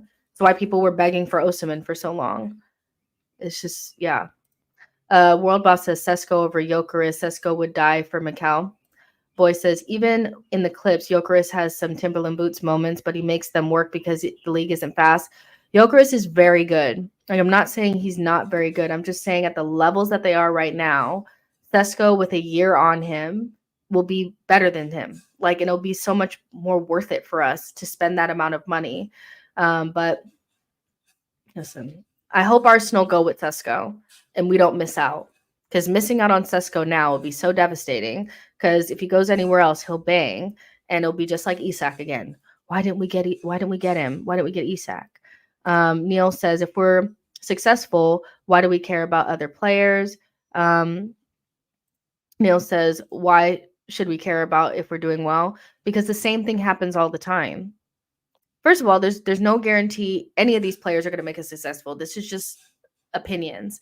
But the idea that we don't do that all the time, where we look at a player that we should have gotten and we're like, oh, well, we probably should have gotten that player, especially because we usually leave that gap open or we make a mistake with the player that we bought. You see what I'm saying? So, yeah, but I don't know. Guys. I'm surprised it's I'm surprised it's hit and miss. Or I'm surprised it's so like far apart that so many people don't want Sesko. I'm actually surprised by that. Especially seeing what happened with Isak. Marco says, watch Arteta buy another defender next summer and no striker. I want a striker, but I don't know if we get one. Let's see. Ira says, you can never convince Jess otherwise. When she got her mindset on a player, forget about it, gents. I mean, but the thing is you can't convince. These are just opinions. So how are you guys going to convince me on Gyökeres if he doesn't come to Arsenal? You can't convince me, so yeah, but you're probably not going to be able to convince me that Gyökeres would be a better buy at 85 million than Sesko. Probably won't be able to convince me of that because I just don't think that, I just don't get it, and I'd rather somebody even the physical profile of Sesko. I prefer somebody that's like 6'5", 6'4", 6'5" with the way that we play than somebody that's like 6'1". I just think Sesko just has so much more to what he could give us, but people are like, the only way to win is to get a proven striker right this second, because that's the only way that a player will contribute. And we know that that's not true. So, yeah. Ajabola says, Sesko's touch is cleaner than Gyökeres. Sesko's leap is crazy as well. My only concern is that Leipzig currently plays him in a 2-man front line. Maybe that's where Arteta wants to do the Kai Havertz thing. Kai Havertz second striker thing. But yeah, you won't be able to convince me that Gyökeres at 85 million and at his 26 years old is a better buy than an elite physical profile 20-year-old that's contributing to a Champions League level team right this second. So no, you're not going to be able to convince me. Marco says we are playing 2 up front right now in a lot of games. Philip says, what if we get Gyökeres around 55, 65 million? I just doubt we will. But I mean, it's an option.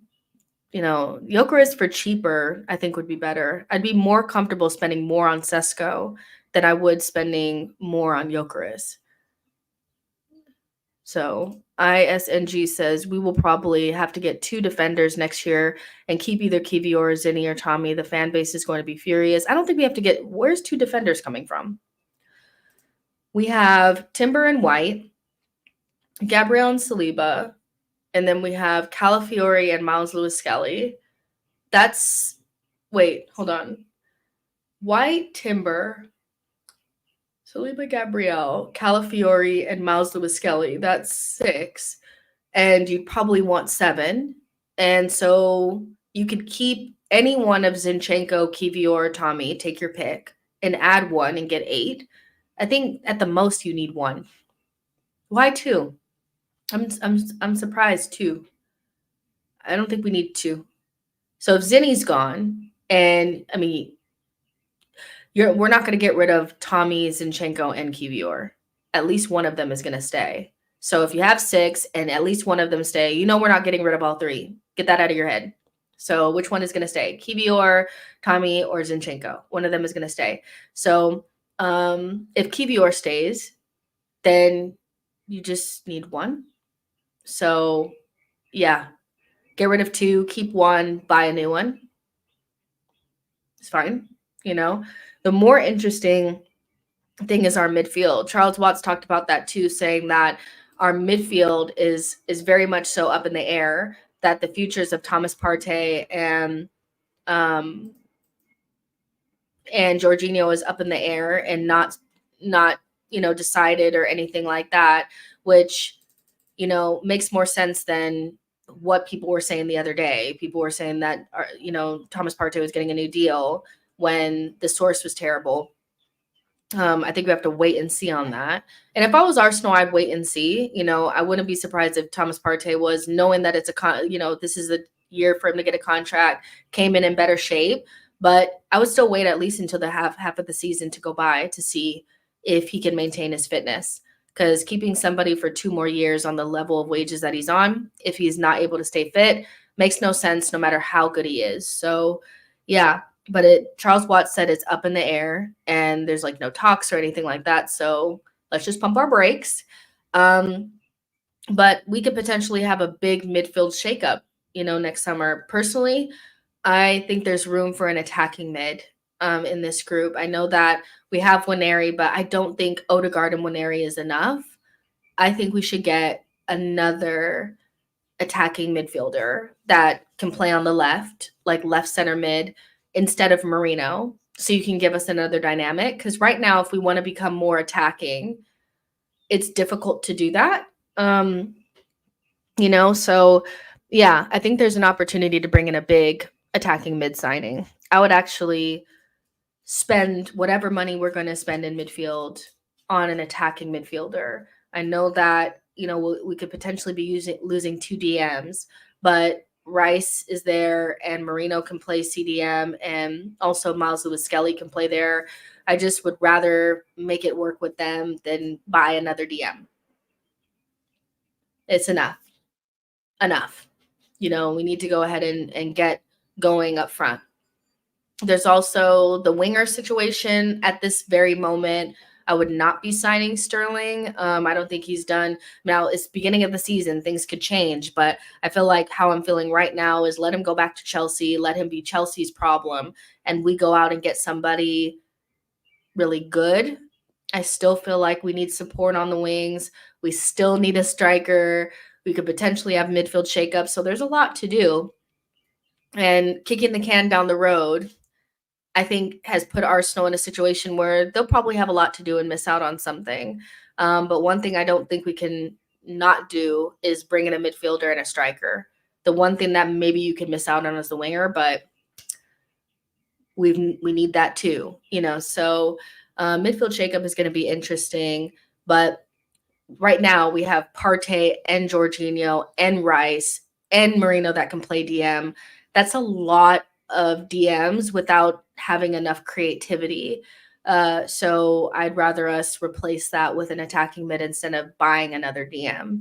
Because Marino, for me, covers that now. He can play DM, he can play 8. And I just feel like most teams just kind of would make it work. We don't need 3 EDMs. We don't need a lot more. You know what I mean? I feel like it's just a lot of DM, so an attacking mid would be interesting. Personally, see, and this is the rough thing is like, because do you see Arsenal spending big on a striker and a midfielder? Because I would like us to go get Kudus. He is not happy at West Ham. He is fighting with the manager. He has a release clause. It's expensive, but Kudus solves so many problems. He solves your winger problem. He gives you more creativity or more attack in midfield. He can play creative midfielder. He can play on the wing. He can play number 9. I just feel like he solves so many of our problems and makes it so that the only other purchase you need to make is a striker. But some people want Wirtz, which Wirtz doesn't solve that problem. He's only going to play attacking midfield. So I think Arsenal have put themselves in a difficult position for this 2025 summer season, or summer window. But, I wouldn't have kicked the can down the road so many times, So Nico said we should move MLS to midfield. I mean, if MLS can be our Rico Lewis. Rico Lewis plays midfield for Man City. He can also play fullback for Man City, meaning like somebody that can cover multiple positions. That's a younger player, Why are you chasing your tail? Beckham. Yeah. So I think MLS is a good option for somebody that can cover multiple positions. Marino can cover multiple positions. There's no real reason to go out there and spend big on another DM when we haven't really addressed like attacking midfield, which we kind of need more. I feel like we need that more than we need another DM. But what do you guys think? Boy says MLS is a DM. That's what he's played most games at Academy. I don't mind him getting minutes at left back in the first team, but people shouldn't start thinking that's his position. He's out of position. Michael says, hopefully we can extend Georgie's contract so we can focus on a creative 8. Otherwise, we'll probably need to get 2 mid-price center mids, either that or 1 big midfielder and invest in MLS. I prefer what you said, the or is I feel like or is what we should be doing. 1 big midfielder and invest in MLS. MLS, Marino, and Declan Rice should be enough to cover DM. I don't understand why I would not want to spend more big money on a defensive midfielder. We just bought Marino. We bought Declan Rice. It's fine. We don't need more. It's okay, But that's kind of where I'm at with it. I'd rather I'd rather spend it on a more attack-minded midfielder. I think that's what we're lacking more than having to replace for another DM. Des says Jorginho has an offer for an additional year playing in the squad or place in the coaching staff. Put him in the coaching staff. Boy says, don't give Nelson any minutes. His minutes go to Winery. Nelson should be sold. Nico says, we're going to sign another left back and a goalkeeper next summer. We are going to probably sign a goalkeeper. Clement says, should have got Kudus before he went to West Ham. We should have. It just was a mistake not to get him. I'm sorry. He just solved so many problems. Yo-Yo says, we need a golden boot caliber forward if that isn't Kai, and that can be a winger. It doesn't have to be a striker. I agree with Yo-Yo too. I think we think too literal about getting, I was saying we either need to get a winger or a striker to upgrade the attack. We need somebody with X factor or somebody that, can make something out of nothing, and that doesn't necessarily always have to be your striker. That could be your winger. That could be an attacking mid, so I think we're still lacking that X factor, somebody that scores goals easily. That's a natural goal scorer that takes the reins, and scores those goals. That can be a winger, that could be a striker, that could be an attacking mid. I think we need that. We need X factor, and that's another reason why I really like Kudus, because he just makes shit happen. And he could do it in so many different positions. And that's what I'm saying about, like, if we're going to spend a lot on a player, I want them, one, to have their best years ahead of them, and two, make it worth it, either by being able to play multiple positions at a high level or having the ceiling to become a world-class player. Because 85 million for Kudus, I feel like, is well spent, knowing that he can be your backup number 9, he can be your winger on either side, he can also be your attacking mid. That is 85 million well spent versus spending 100 and something million on Wirtz. He can only play one position, even though he's really, really good. So yeah, Keenan says Wirtz, Simmons, Musiala would be ideal. Openda as a Jesus replacement. Openda. But Wirtz, Simmons, Musiala. I mean, Musiala is not coming. He's signing a new deal for Bayern. Simmons, he's good. Wirtz is amazing. So I feel like Kudus solves more of our problems because we kick the can down the road for the winger for too long. But yeah, any one of those are all really good players. I don't see Musiala because he's signing a new deal for Bayern. But yeah.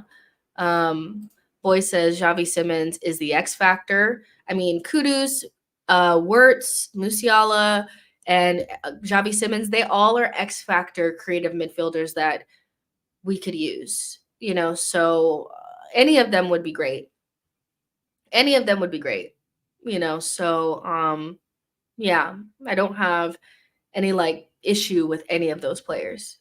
I think some are more feasible than others. So yeah.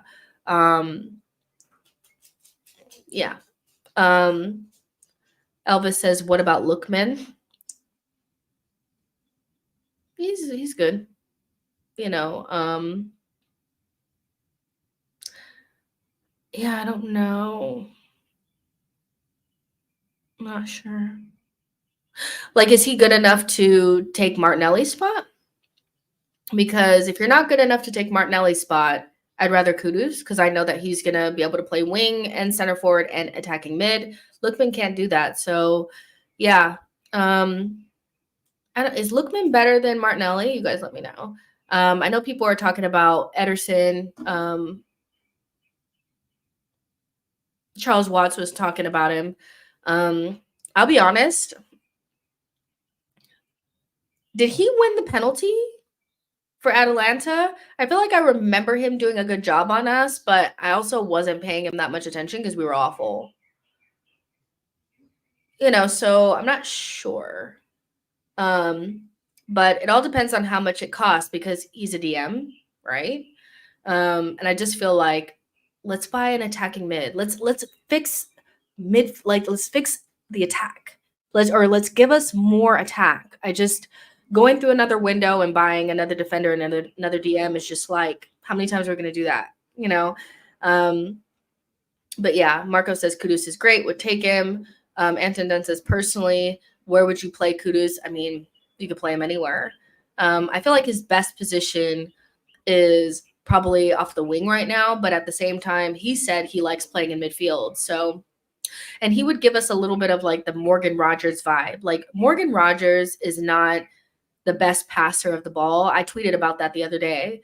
It's very rare to find these elite ball carriers that actually have a pass on them. When you have an elite ball carrier that can pass, you're getting Pogba's and you're getting KDBs.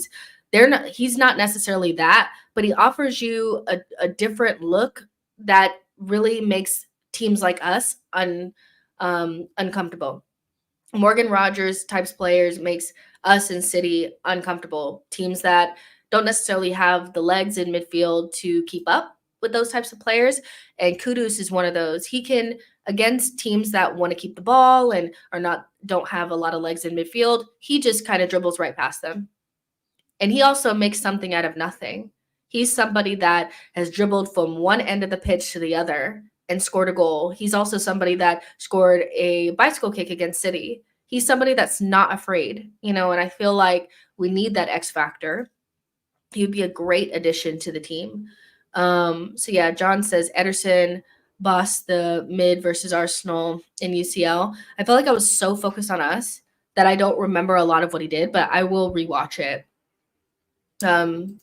Is he Brazilian? Let me look. This guy said Haji Wright. I'm dead.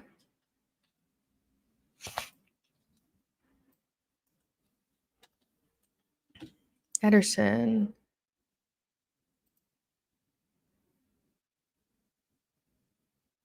Okay, so he is Brazilian, and he is on the Brazilian national team. He get called up.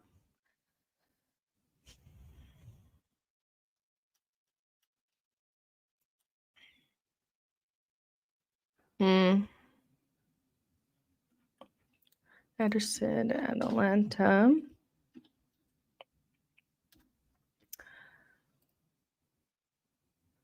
He's 25.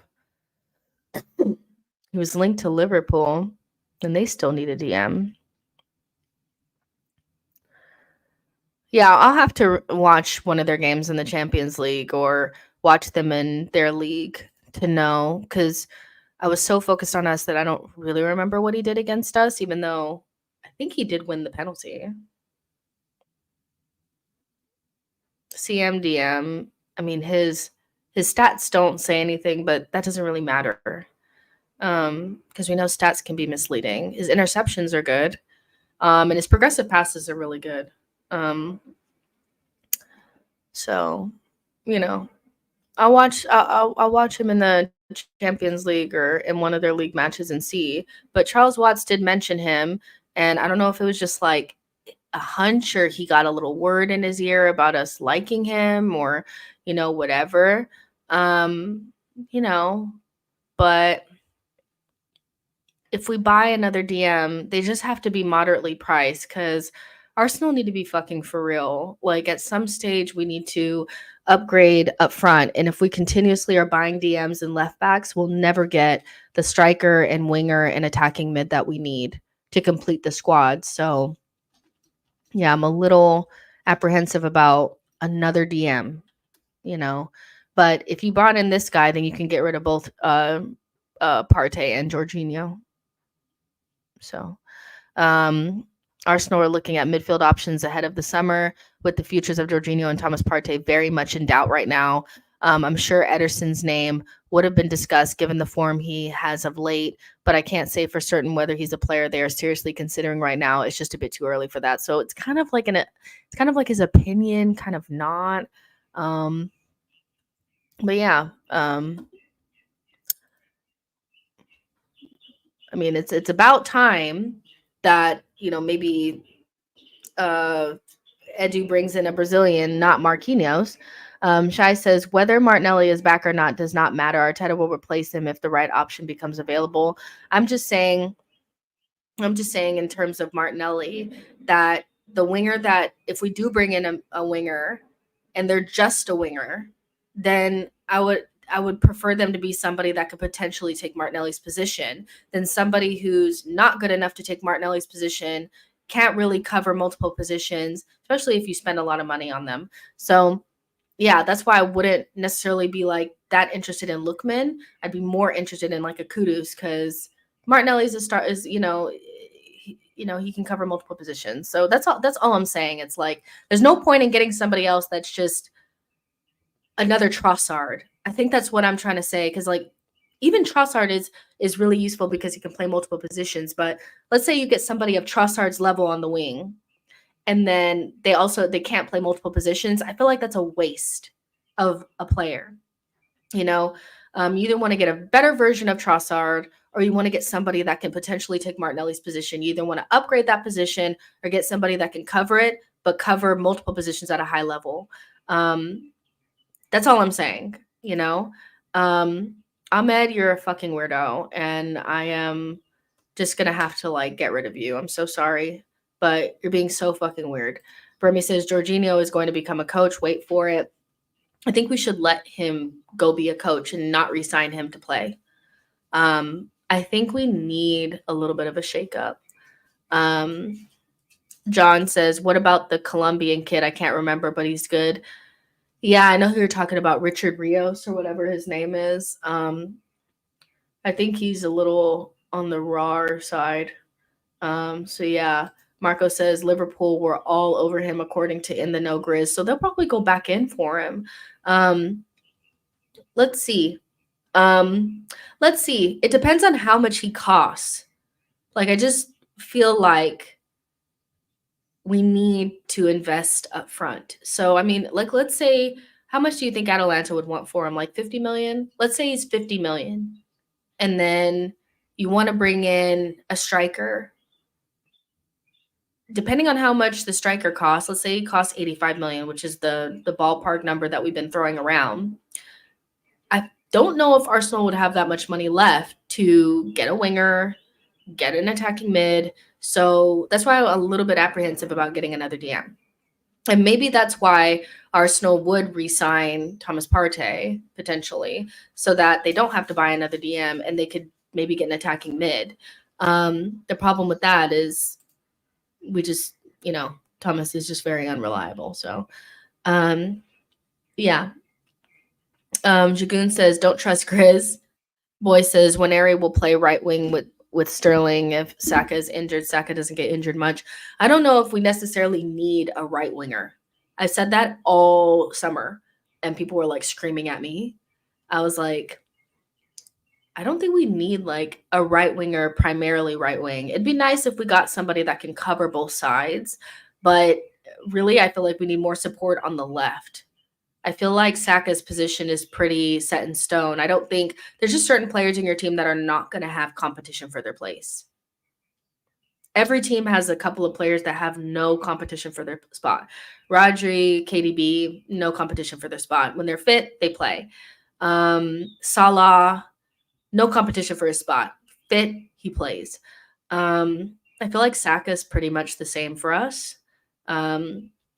So I think this idea that Saka needs competition is a little bit like, it'd be nice if we had somebody that could cover the left and the right, or you know what I mean, somebody that can play, on both sides, so that if on the off chance that Saka is not fit, that person can play there. But I think we actually need more support on the left, because as time goes on, especially if Trossard gets a new deal, which I'm hearing that he is going to get one, his future for Arsenal lies centrally. He's a better attacking mid, or somebody that can play off of the striker or play striker, than somebody that's a left winger.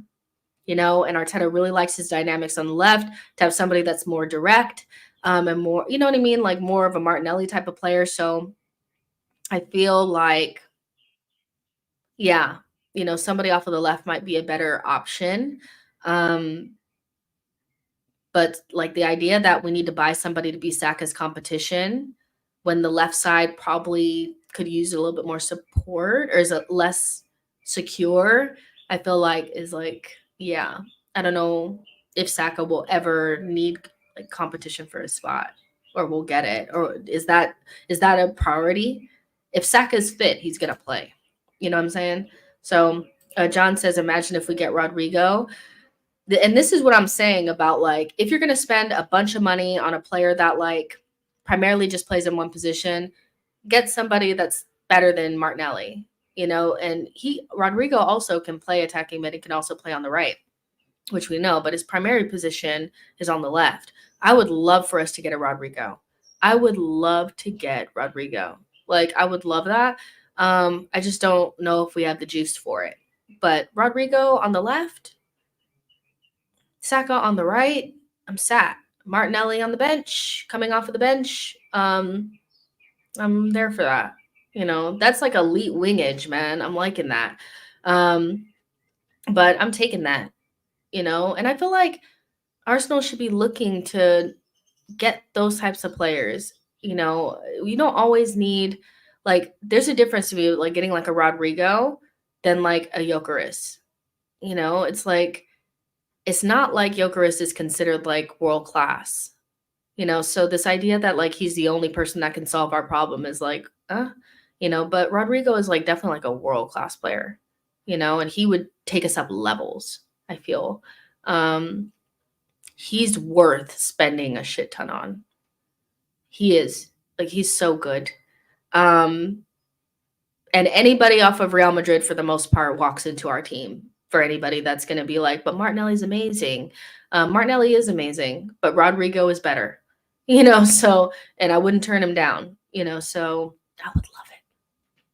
I would love it. Burmy says Partey will be the next El Neni after Jorginho. At the very least, they need to get him on lower wages. That's if they re-sign him, the deal has to be that he lowers his wages. £200,000 for a player that's an El Neni in the group doesn't work for me. Elvis says that Duran signing a new deal. Do you think Villa would sell Watkins for the right price? Yeah, I do.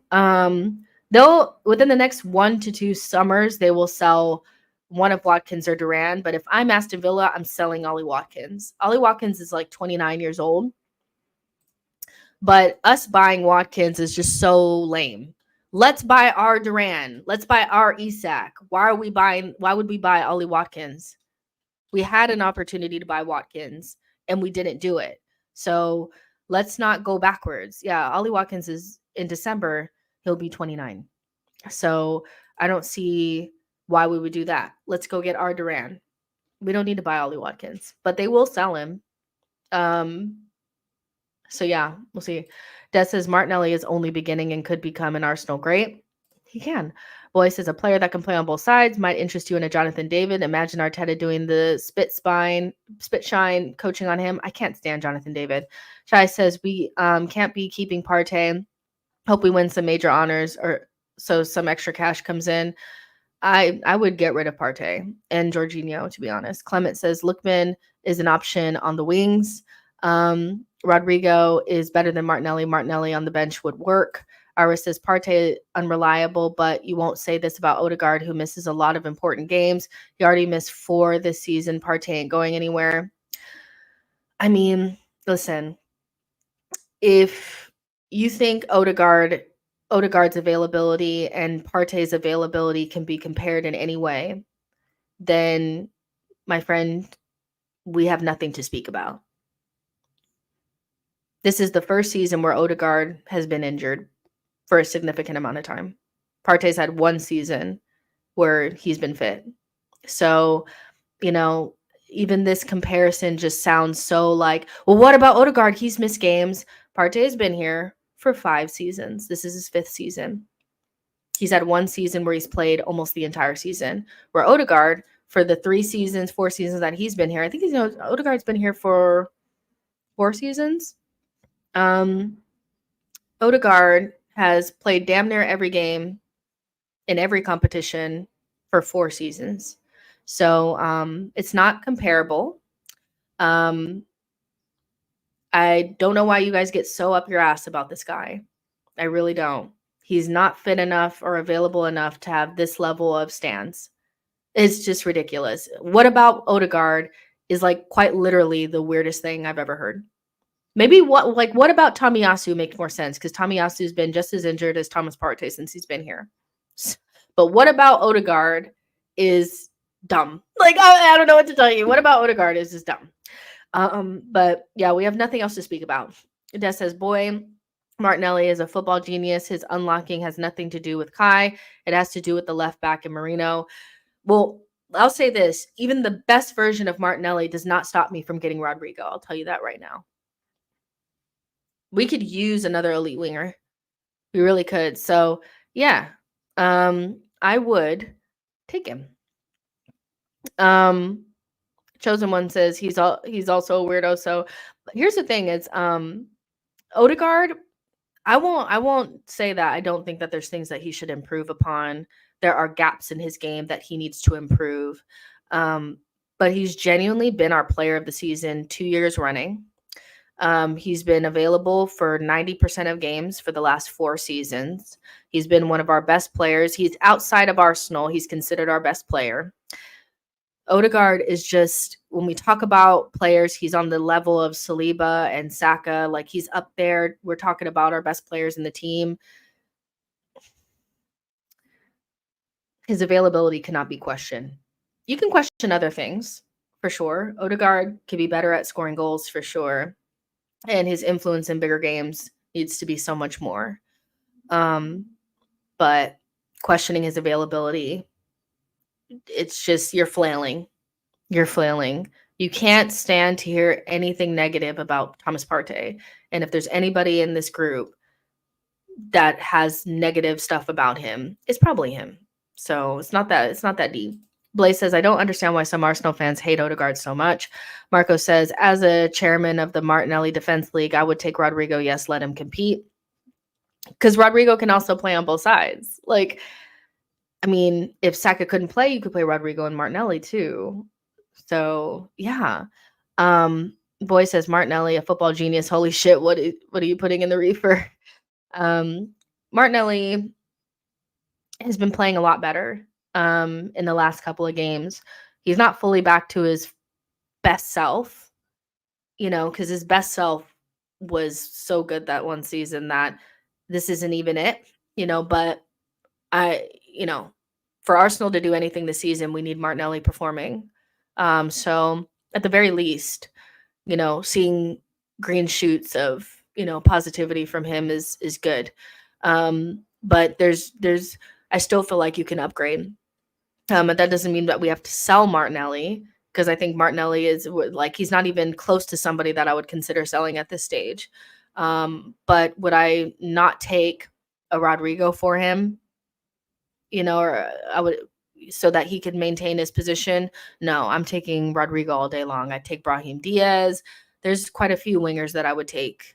But yeah, Lookman is not somebody that I would be like, oh, well, yeah, he's definitely going to take Martinelli's spot. No. Football says Martinelli has been missing loads of chances for 2 seasons, and still in the games he recently scored, he missed crucial chances. I don't rate him such much.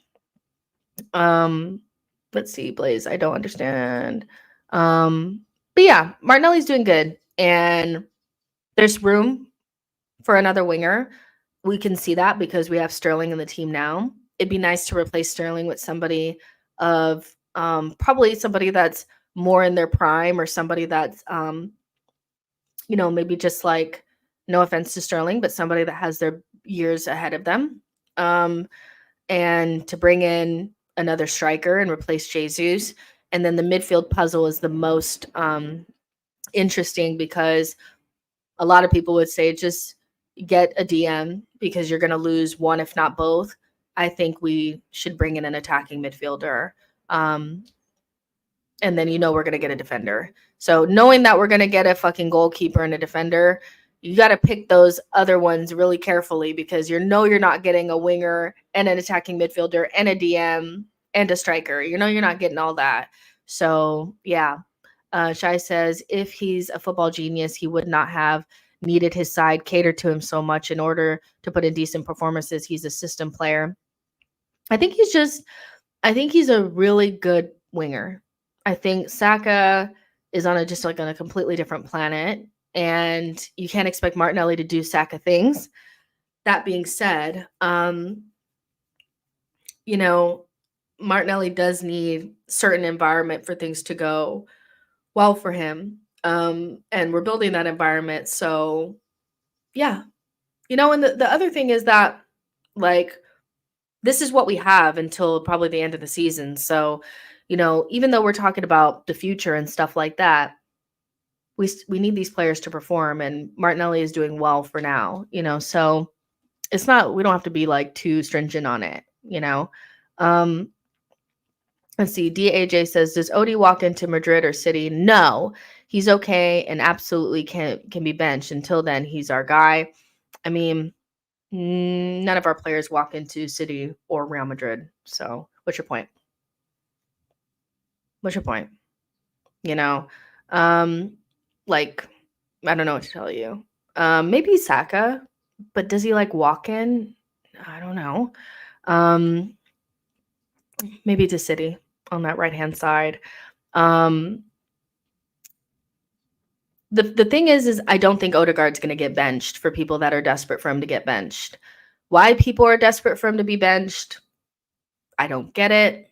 I don't understand why Odegaard has such a well, I don't get it. Like, I genuinely have a hard time understanding the Odegaard brigade against he needs to be benched. He da da da da. Nobody had a problem with Odegaard in the 2022-2023 season, but last season there was like this heavy like, oh, Odegaard is holding us back or Odegaard is not good.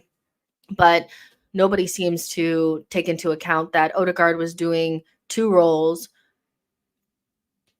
in midfield because our midfield was so imbalanced. Odegaard is most teams would take Odegaard. Maybe, if the remit for somebody being a good player for us is he can walk into Real Madrid or City, then we don't have very many good players. I don't get that, so I don't really understand the Odegaard hate. I feel like it's really forced. And it's based on things that don't really have anything to do with his ability for some reason. But Odegaard had to do two roles last season. We didn't have midfield balance. He dropped in. Most of your attacking midfielders could never. They could never do the stuff that he does off the ball and also be good in attack and also drop in. And he was receiving the ball off of Raya at times to help us progress the ball forward. So I don't really understand the Odegaard hate thing. I feel like it's so forced.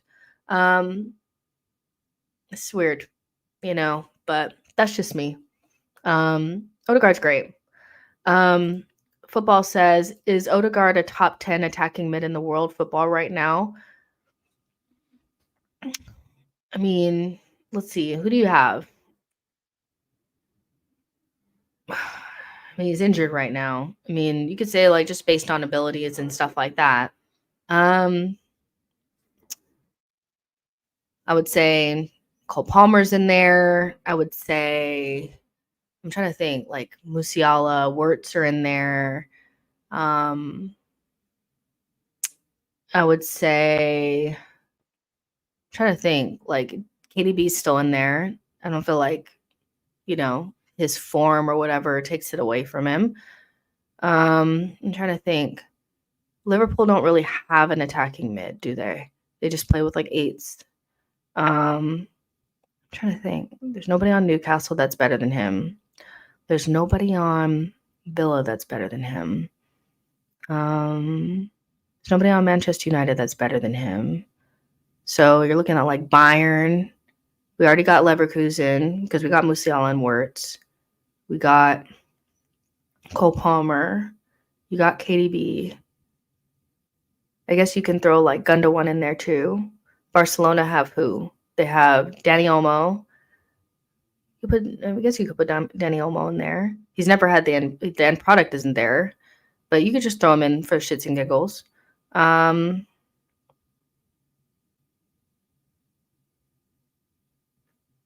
else do they have? Yeah, I think he's clearly in there. I think I just went through like 6 or 7 players. I think he's in there. Not only that, his peers have decided that he's up there. He made like Premier League team of the season. Not only that, but he was I think our highest player in the Ballon d'Or. So yeah, I think the footballing world appreciates Odegaard more than our fans. So, I don't really get it. I think he could use more creativity in the team so that he's not overburdened with it. I think, but then when you look at other teams don't have one creative midfielder and that's it. Even City at their best had Gundogan and KDB, or they also had Bernardo Silva. It's very rare that you find a team now that has like only one creator. Like that's it. They put all of their creative hopes and dreams on him. And so I think we could actually use another attacking midfielder. But I think if you got somebody that's more similar style to a Cole Palmer type or, a Wirtz type, then people would actually be able to appreciate Odegaard for the player that he is, because he does so much more than create. But right now he has to create, he has to help us build up, he has to do all the pressing, all that kind of stuff. And so he can't just create. So that's a big reason why I'd like to have another attacking midfielder that you can play with him. Because then I think people would be less upset about what he doesn't offer. I think we do that with players that we don't like. If we don't like players, we only focus on what they're not and we don't care about anything that they are. Because genuinely, like players like Rice and Odegaard, they give you so much more than what they don't give you. But whatever they don't give you ends up being the only thing that matters. And so I think the one thing that Odegaard does not have is elite output. I feel like that's the one thing that he's missing. Some of that is his teammates not being clinical, but some of that is him not being clinical. So if you took that away and he was somebody that wasn't always like the final pass, but he was the pass before the pass, he helps open up moves, he's a playmaker, but there was somebody else that could add those like final moments, I think people would appreciate Odegaard more. But yeah, I think Odegaard is a strange player to always have like something to have against him. I find that very strange. DAJ says Jude, KDB, Musiala, Foden, Wirtz, Bruno, Palmer, Olmo, Odie, Griezmann. Yeah, I mean I think he's comfortably in there. He may not be top 5, but he's comfortably in there. And then you also have to ask, like, do any of these players have to do any of the other shit? Musiala don't have to build up. Foden doesn't have to build up. Wirtz doesn't have to build up. Bruno doesn't have to build up. Palmer doesn't have to build. None of them have to do any of the extra shit. None of them have to do any of the extra shit. Blaze says this guy, no new thing, is the reason why Odegaard hated by our fan base. He also said it before, Maguire is better than Gabriel. I mean, I feel like it's for multiple reasons. I feel like there is valid criticism for Odegaard. I don't feel like Odegaard is perfect. I do think that there are certain people that say things online and it becomes like we're very like hive mind. You know, if somebody that speaks well and says that they have coaching credentials and all this kind of stuff says that Odegaard's not good enough, then it starts to seep into the team where why does somebody on Twitter, in their opinion, have more is automatically their opinion of Odegaard is more important than Arteta, you know? So yeah, Shai says, I don't agree. Musiala and Wirtz contribute heavily in build up for their team. So are they receiving the ball off of the goalkeeper? That's what I'm asking. Because you can be a part of build up and not do what Odegaard's doing. Odegaard genuinely for big swatches of last season was dropping in so that Havertz could play second striker and was playing damn near next to Rice, receiving the ball off of Raya and off of the center backs and moving us up the pitch. So touching the ball and build up is not the same. I don't think Musiala and Wirtz are doing that amount of work. They definitely also aren't doing any of the off the ball shit. They have nowhere near the amount of work rate that Odegaard has to do. His game has been he's not even really like just an attacking midfielder. He's more like an 8 now. So yeah, Keenan says Odegaard does it all. People saying Palmer better. The thing is, Palmer functions as a second striker and just roams around sniffing out goals, very different roles. And I think we could use a player like a Palmer. I think we could use somebody like a Palmer. Like, that's what I'm saying. Like, when people were comparing Palmer and Odegaard the other day, I was like, it's so disingenuous because they're two completely different players with two different roles. I think Odegaard is more of a David Silva, where I think Palmer is more of a KDB.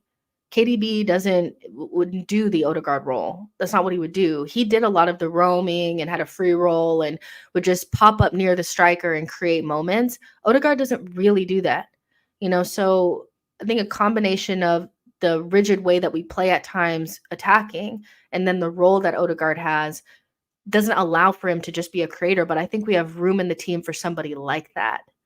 And then you could just appreciate Odegaard for what he is.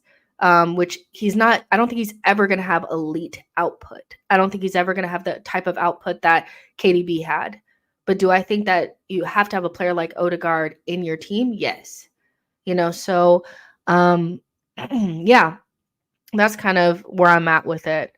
Because I think we're just, anybody that's not a DM gets thrown into the number 10 conversations when their roles are completely different in their teams. Boy says Martinelli is not what Arsenal fans think he is. we should really sell him for Kvaratskhelia or whatever his name is. Michael says Odegaard has been targeted by the fan base ever since he became captain. People felt like he's not adequate enough as captain, and when we were proven wrong, they just moved to the next narrative. I think it was actually even before that. I think he instantly became a target when he took Emil's spot. I think there were a lot of Arsenal fans that banked on Saka and ESR playing on that side together. And I remember very vividly, even on my channel, there were people that argued that eventually ESR would take Odegaard's position. And then, it was, let me pick apart whatever Odegaard doesn't do so that it could be obvious that ESR should be playing there. And it never happened. And so now they've moved on to the next person. It was when ESR was clear it wasn't ESR, then it was Fabio Vieira. Now that it's not Fabio Vieira, it's Waneri. And so that, to me, that's where it actually started from the beginning. Now, what I do agree with people on, this is what people are like, you can't convince Jessica of anything. I can be, but I need actual evidence. I do think that there is some validity to getting Odegaard away from Saka, meaning because they both want to be in the same spaces, that it's not that Odegaard is stopping Saka from doing anything or Odegaard is some demon that's keeping Saka from being great. I think that what Odegaard needs is more freedom. I think Odegaard needs more freedom to roam to the left-hand side. I think if he's not locked onto the right-hand side and our eights can switch and we can have more freedom in those attacking positions, Odegaard's skill set will be utilized more and he will naturally be further away from Saka and won't be locked onto that side. And that will give us more variation. So I do agree with that. Does that mean that Odegaard could never play right center mid? No. Does that mean that he's stopping Saka from being a good player? No. But I think just when you see Odegaard playing more central, kind of more like the way that Trossard was playing in that 10 role, I do think that that's a better use of Odegaard than him being snapped onto the right-hand side. So I do think there's validity to it. Do I think it's as deep as people are making it out to seem? No. But I think we need more fluidity in our system anyway for our attackers, not just for Odegaard, but for Saka. I just think that they're too far away from each other. There's not enough connectivity. There's not enough switching places. And if you're on the right, you're on the right. And if you're on the left, you're on the left. And I think it'd be nice to see Odegaard pop up like he did a little bit last season, especially when we played against Chelsea. He actually floated onto the left-hand side quite a few times. I think that that's just better. But that's kind of where I'm at with things. Michael says, yeah, you're right, Jess. Even before we signed him, it was Odegaard versus Buendia and Madison. Boy says, is Martinelli lifting his head when he dribbles now? Oh my gosh.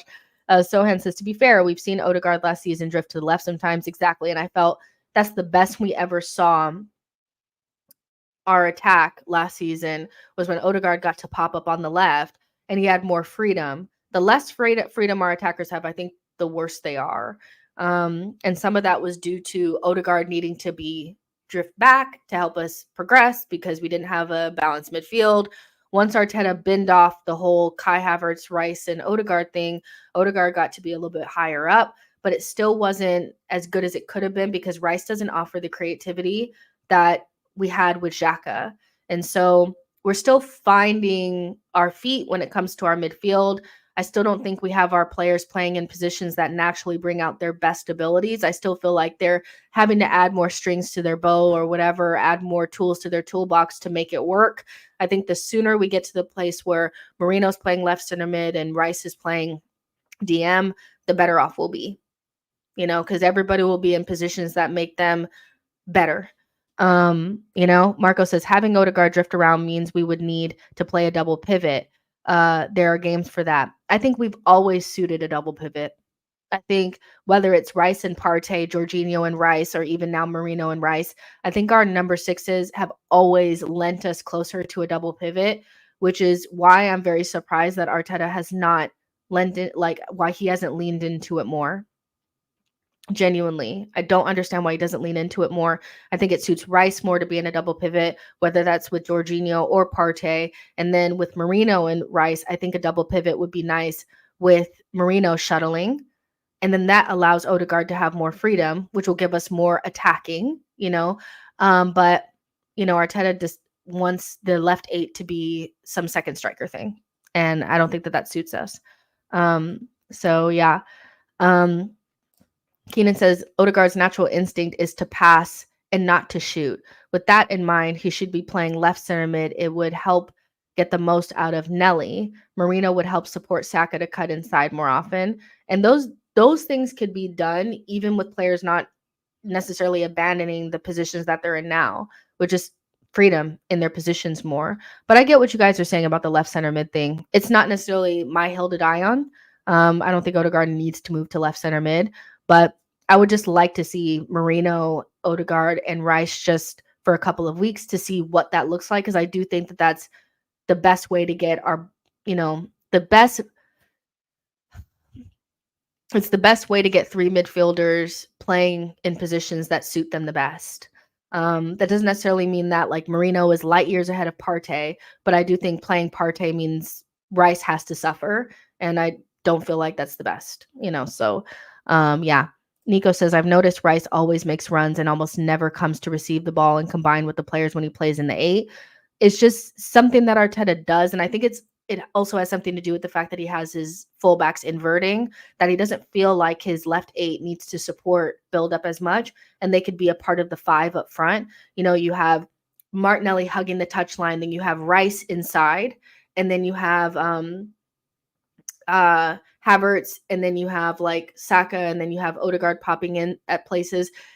I feel like that's what Arteta wants, but I don't feel like that works.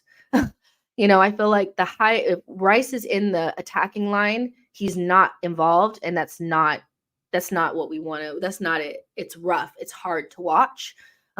So yeah, it's just weird. Boy says Arteta won't say it out loud, but it's very obvious to me that he wants a right-footed player to play left center mid. If either Waneri or MLS was right-footed, he would be posting out. But then why did he buy Marino? That's what doesn't make sense to me. If you are saying that he wants a right-footed player at left center mid, then he wouldn't have bought Marino, because Marino, unless the diabolical happens, and if the diabolical happens, I will burn this whole place to the ground. If he plays Marino in the 6 and Rice continues to play left center mid, push me off a cliff. What are we doing? Marino has got to play left center mid, and he's left-footed. He has to go back to the dynamics that allow Martinelli to get central. He has to, or else it doesn't work. Martinelli has to get closer to the goal. So if Marino is the DM and Rice, it could be more like the Jorginho thing where Rice and Jorginho kind of rotated. But if Marino plays 6 and Rice is still the left 8, I will, because even like that would just be like the worst thing ever. Seriously, it's such a waste. It's such a waste to have that, because the thing about Rice that I can't stand in the left center mid more than anything is that the run that Martinelli makes all the time into that left channel, Rice cannot hit that ball into the channel because he doesn't have a left foot. Because so what he does is he dribbles up to Martinelli. Martinelli runs offside, and then Rice turns around and passes it backwards. No. Diabolical. It cannot happen. We must move Rice to the 6. So yeah. Hampton Dunn says, still think Rice is worth 105 million. I don't think Rice is the issue. I think Arteta is the problem. I think it's just so difficult to have a player that excels in one position and is the best in that position at doing one thing, and Arteta refuses to put him in that position. Personally, I feel like he is worth it, but no other manager would do this. No other manager would have him playing second striker. So yeah, it's just it's misused. So yeah, but the idea that like Rice had a really good season last season playing out of position. So for me, it's like, of course he is. But yeah. Nico says, no, I don't think he's worth that. I would say he's worth 80 million max. It just is what it is. But Rice is still one of our best players, and he's playing out of position and being underutilized with what he does best. He's so good when he's more central and more involved around the center circle. But the further up he gets and the more isolated he is next to Martinelli, that dynamic doesn't work, So yeah, Arteta's the problem there, but that's just me. Anyways, we've gone off of a cliff. Let's go ahead and get out of here. Hopefully you guys enjoyed the stream. Like I said earlier, we'll be doing a live Q&A, just you and me, just chit-chatting about anything and everything except for my personal life on Thursday on Big Up, formerly TIFO. I'll send out that link tomorrow. And then I'll let you guys know about a stream tomorrow because I just need to figure out what time I'm going to do it at. But make sure you guys like and subscribe and all that kind of stuff. And I will see you guys tomorrow. Bye, guys.